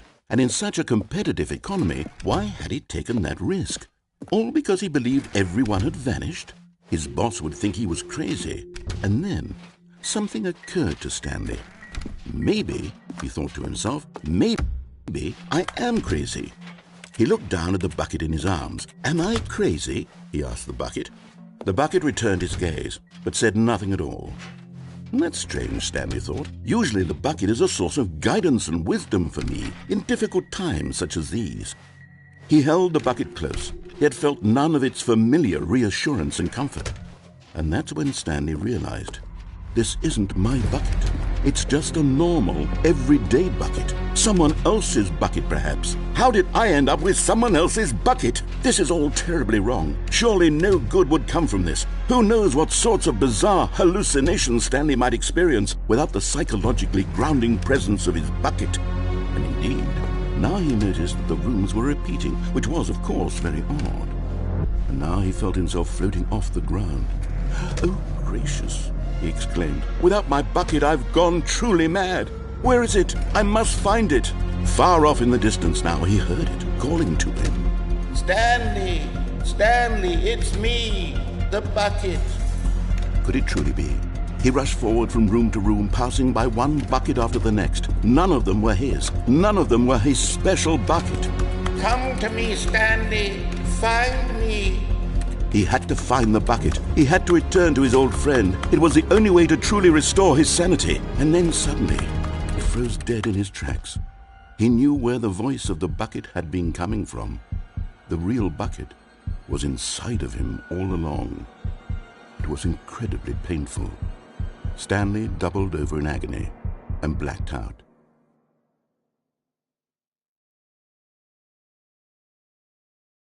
This is the story of a woman named Mariella. Mariella woke up on a day like any other. She arose, got dressed, picked up her bucket of comfort and security, and walked to her place of work. But on this particular day, her walk was interrupted by the body of a man who had stumbled through town, talking and screaming to himself, and then collapsed dead on the sidewalk. Right away, she knew what the problem was. This man had no bucket. Of course he'd gone mad, ranting and raving about a narrator describing all of his actions and how everything is predetermined and free will is an illusion and it's all just a video game. It could all have been prevented if only he'd taken his bucket with him. Perhaps he didn't even realize he'd forgotten his bucket at home in the first place. How cruel the world can be, Mariella thought, and she hugged her own bucket even tighter. But of course, she had no time for this. There were a myriad of confusing problems she would soon have to confront at work, for which her bucket would provide absolute guidance and total clarity on everything. Heck yes, she thought to herself, my life kicks ass. And she backflipped all the way to work.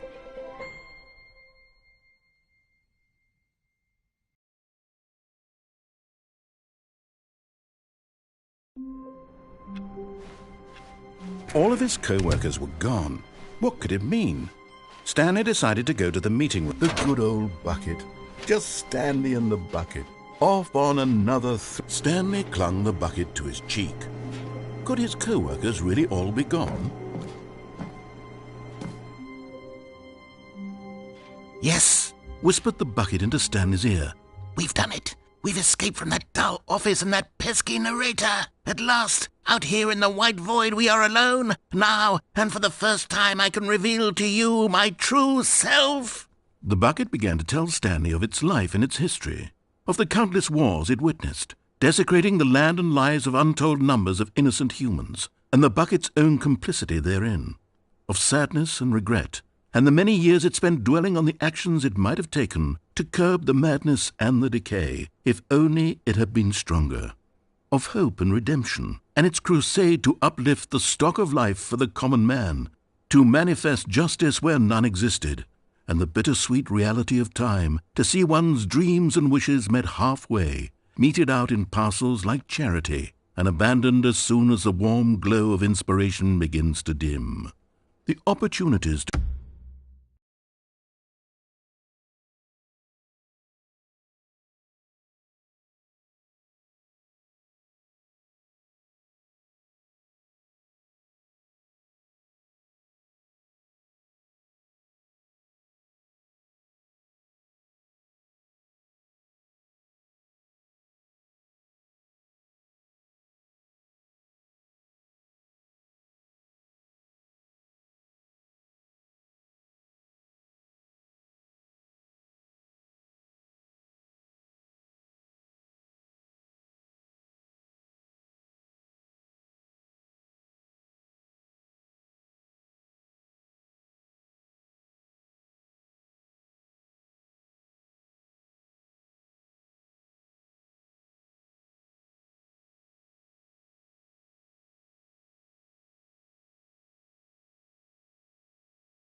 to do so much more.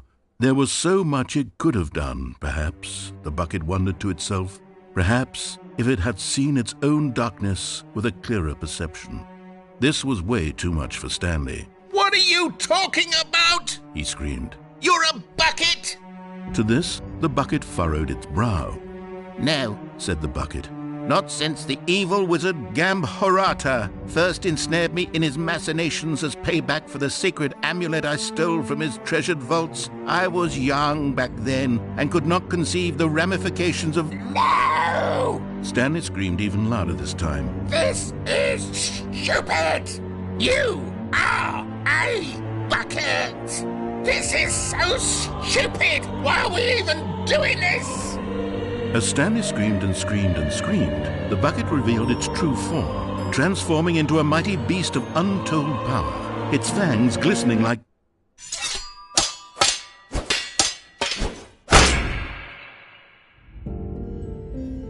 My God, Stanley, you did it.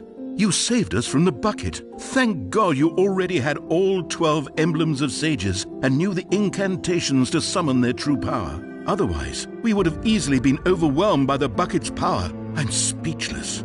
You've demonstrated such bravery here today. Come, let's restart the game, and we'll agree to never again go trifling with this bucket, nor the dark magic cast away inside of it.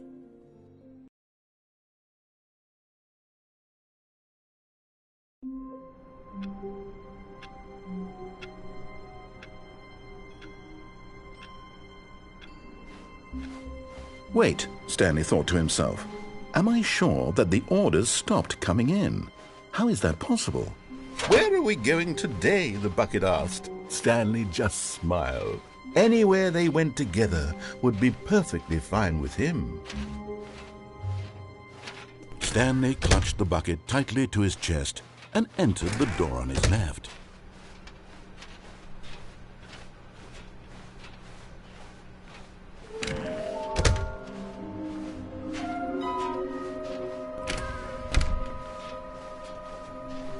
Coming to a staircase, Stanley and the bucket walked upstairs to the boss's office.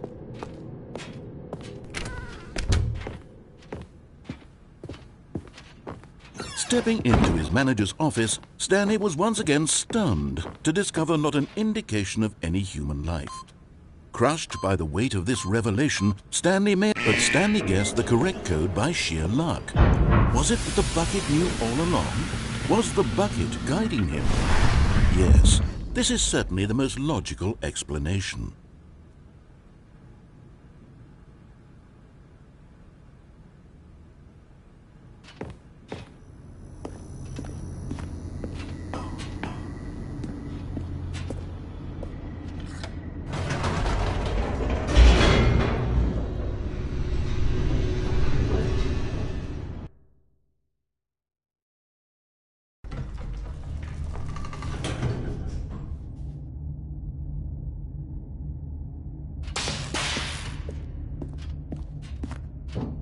Stanley and the bucket walked straight ahead through the large door that read, Mind Control Facility.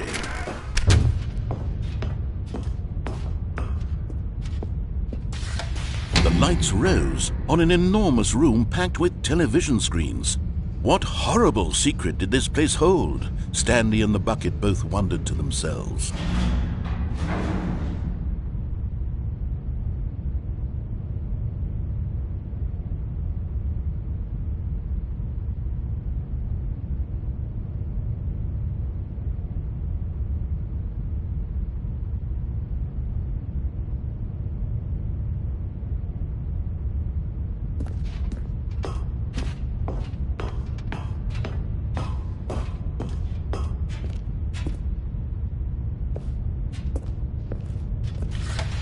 The monitors jumped to life, and Stanley nearly dropped the bucket in shock.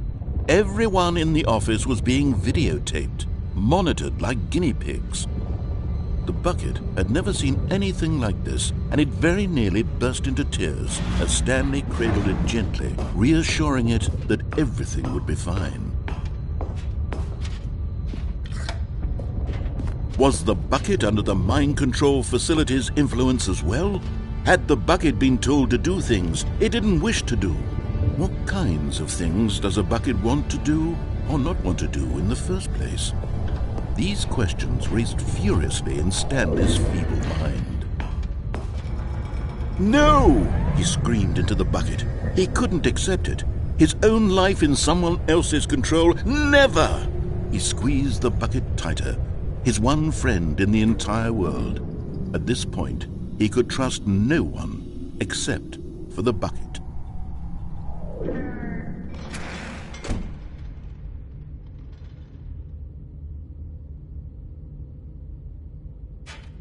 But here was the proof.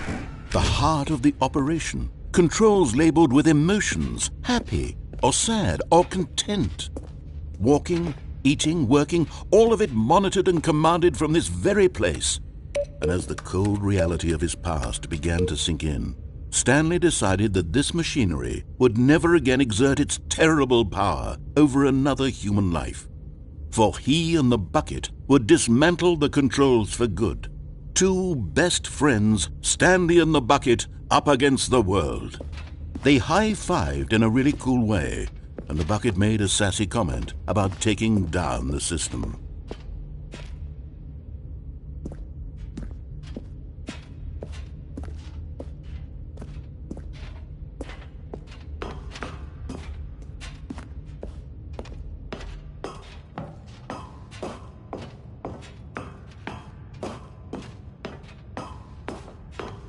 When at last they came, but at the last second, the bucket jumped in and pressed the button to turn on the controls. Stanley gasped in horror. Had this been the bucket's plan all along? To take over the machine and claim the power for itself? How could the bucket have betrayed him like this? Stanley was prepared to throw the bucket away in disgust when suddenly an image appeared upon the enormous screen. Birds. Silly, silly birds. The control buttons became active again.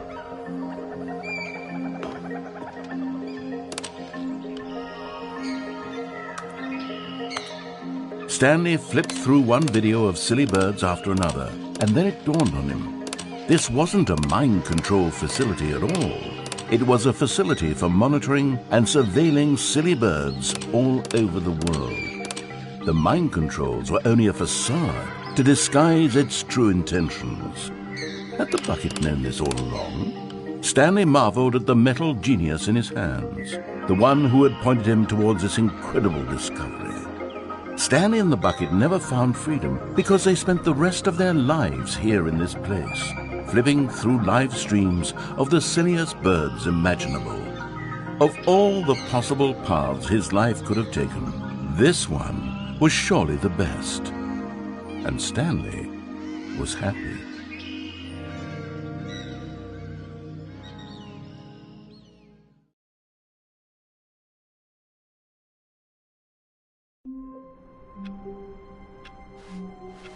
All of his co-workers were gone.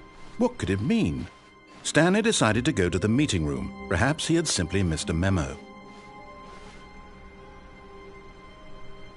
A good bucket, a strong bucket, a humble bucket, a committed bucket, a bucket of culture and distinction.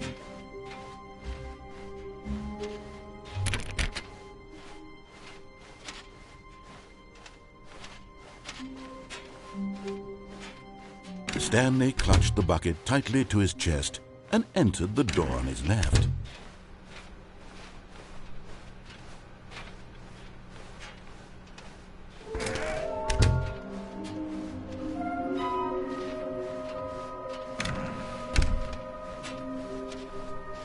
Coming to a staircase, Stanley and the bucket walked upstairs to the boss's office.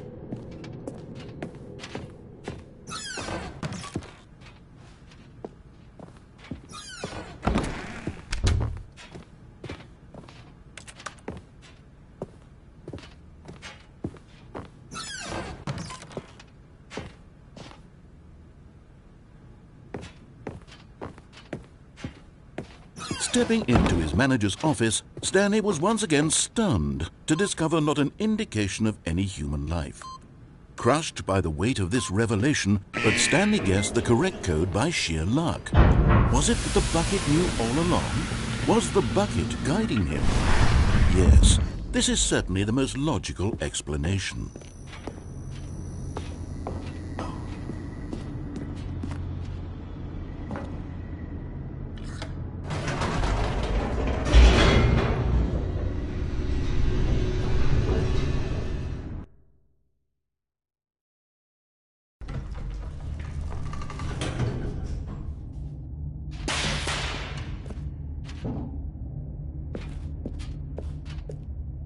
Stanley and the bucket walked straight ahead through the large door that read, Mind Control Facility.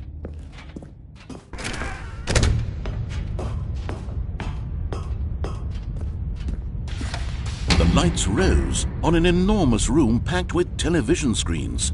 What horrible secret did this place hold? Stanley and the bucket both wondered to themselves.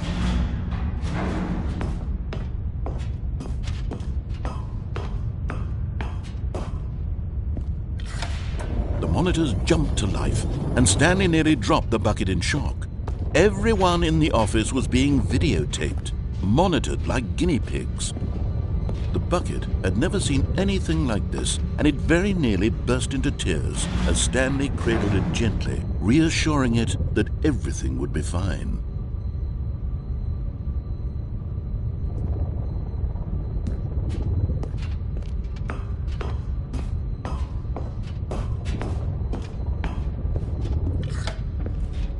Was the bucket under the mind control facility's influence as well? Had the bucket been told to do things it didn't wish to do? What kinds of things does a bucket want to do or not want to do in the first place? These questions raced furiously in Stanley's feeble mind. No! He screamed into the bucket. He couldn't accept it. His own life in someone else's control? Never! He squeezed the bucket tighter, his one friend in the entire world. At this point, he could trust no one except for the bucket. But here was the proof. The heart of the operation. Controls labeled with emotions, happy or sad or content. Walking, eating, working, all of it monitored and commanded from this very place. And as the cold reality of his past began to sink in, Stanley decided that this machinery would never...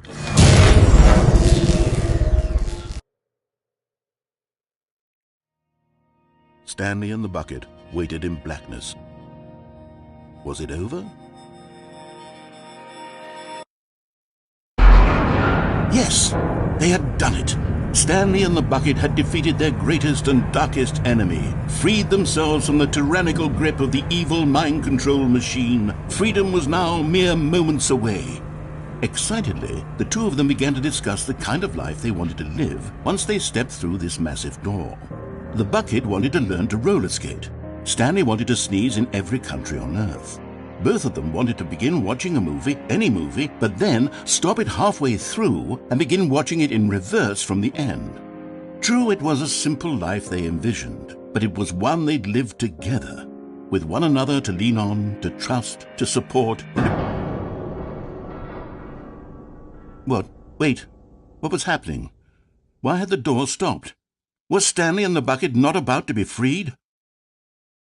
An unbearable silence filled the room, lingering in uncertainty, until finally the truth hit Stanley square in the face. This building did not want the bucket to leave. Even the facility itself recognized the incredible calming presence of the bucket, needed the soothing warmth of the bucket, would go to any lengths not to part with the bucket. No. Stanley can't leave this place, not while he has such a precious bucket in his arms. Not while this building has anything to say about it. Stanley realized he would never again leave this very room. But at least he has the bucket. To be trapped eternally in darkness isn't really so bad, Stanley thought to himself. As long as I have my bucket with me, right? I'll be okay, won't I? Stanley gulped. Very soon now, he was about to find out.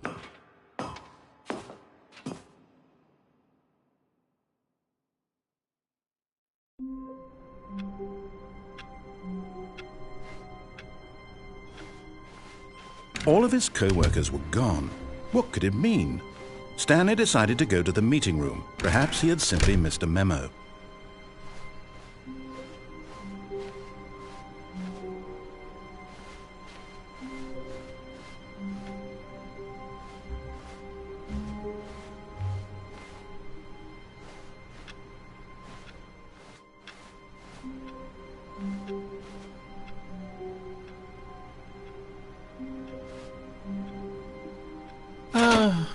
The embrace of an old friend, a weathered companionship that stands the test of time. Stanley clutched the bucket tightly to his chest. This was not the correct way to the meeting room, but Stanley had felt the bucket calling to him, telling him that the employee lounge was simply the place to be.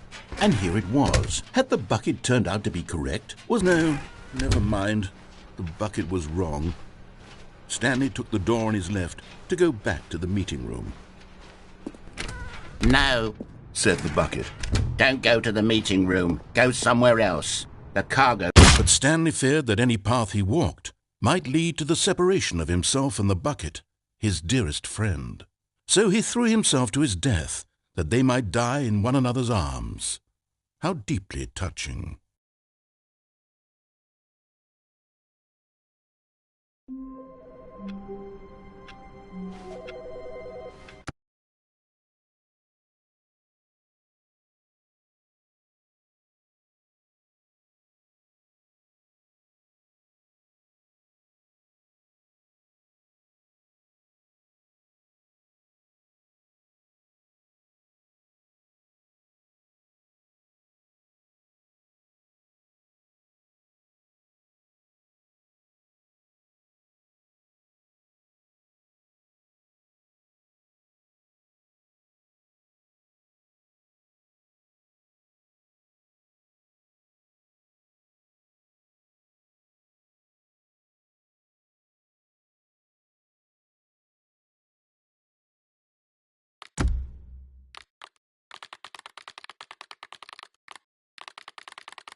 This is the story of a man named Stanley.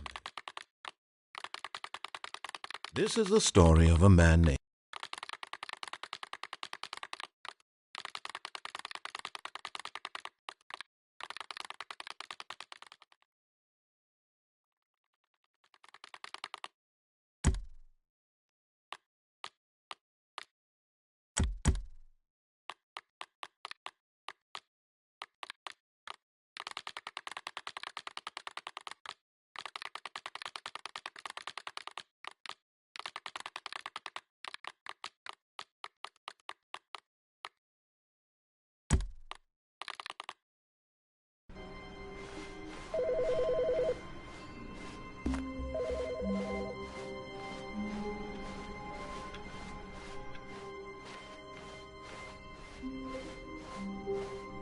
When Stanley came to a set of 2 open doors, he entered the door on his left.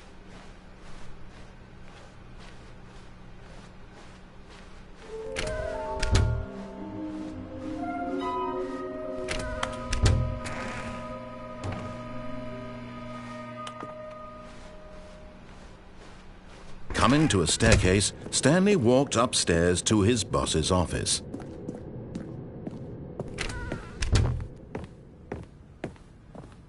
Stepping into his manager's office, Stanley was once again stunned to discover not an indication of any human life. Shocked, unraveled, Stanley was in such a rush to get through the story as quickly as possible, he didn't even have a single minute to just let the narrator talk. That kind of anxiety isn't healthy, so he relaxed for a few moments with some calming New Age music.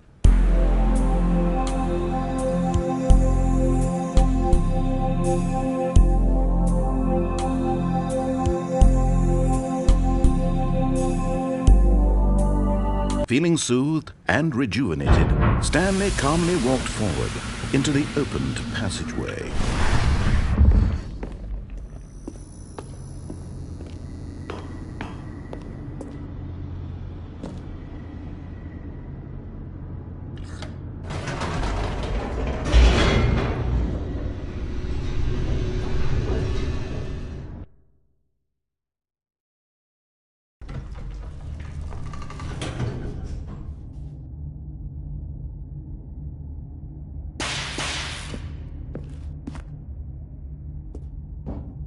Stanley walked straight ahead through the large door that read Mind Control Facility. Although this passageway had the word Escape written on it, the truth was that at the end of this hall, Stanley would meet his violent death. The door behind him was not shut. Stanley still had every opportunity to turn around and get back on track. At this point, Stanley was making a conscious, concerted effort to walk forward and willingly confront his death.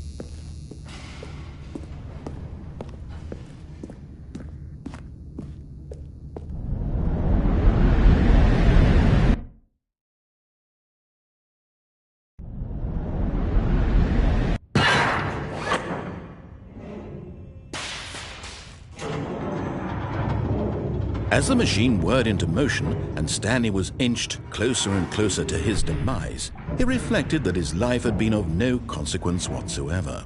Stanley can't see the bigger picture. He doesn't know the real story, trapped forever in his narrow vision of what this world is. Perhaps his death was of no great loss, like plucking the eyeballs from a blind man. And so he resigned and willingly accepted this violent end to his brief and shallow life. Farewell, Stanley.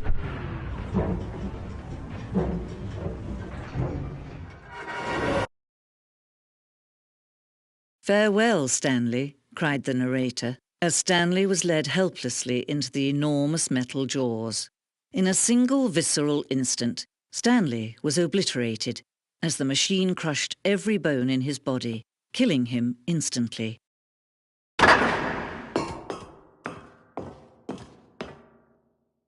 And yet it would be just a few minutes before Stanley would restart the game, back in his office, as alive as ever. What exactly did the narrator think he was going to accomplish? When every path you can walk has been created for you long in advance, death becomes meaningless, making life the same. Do you see now? Do you see that Stanley was already dead from the moment he hit start?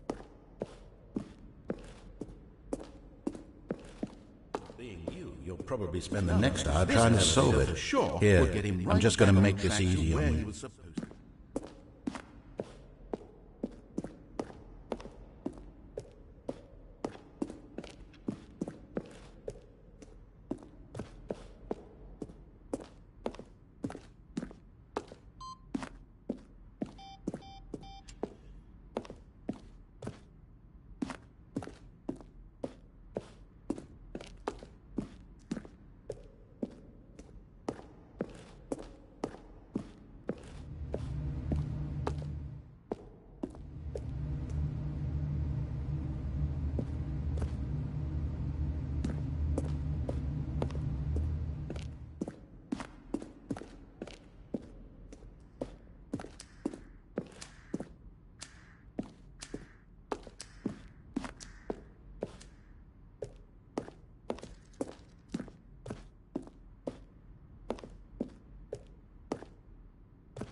Oh, look at these two. How they wish to destroy one another.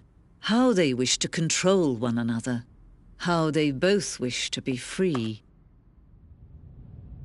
Can you see? Can you see how much they need one another? No, Perhaps not. Sometimes these things cannot be seen.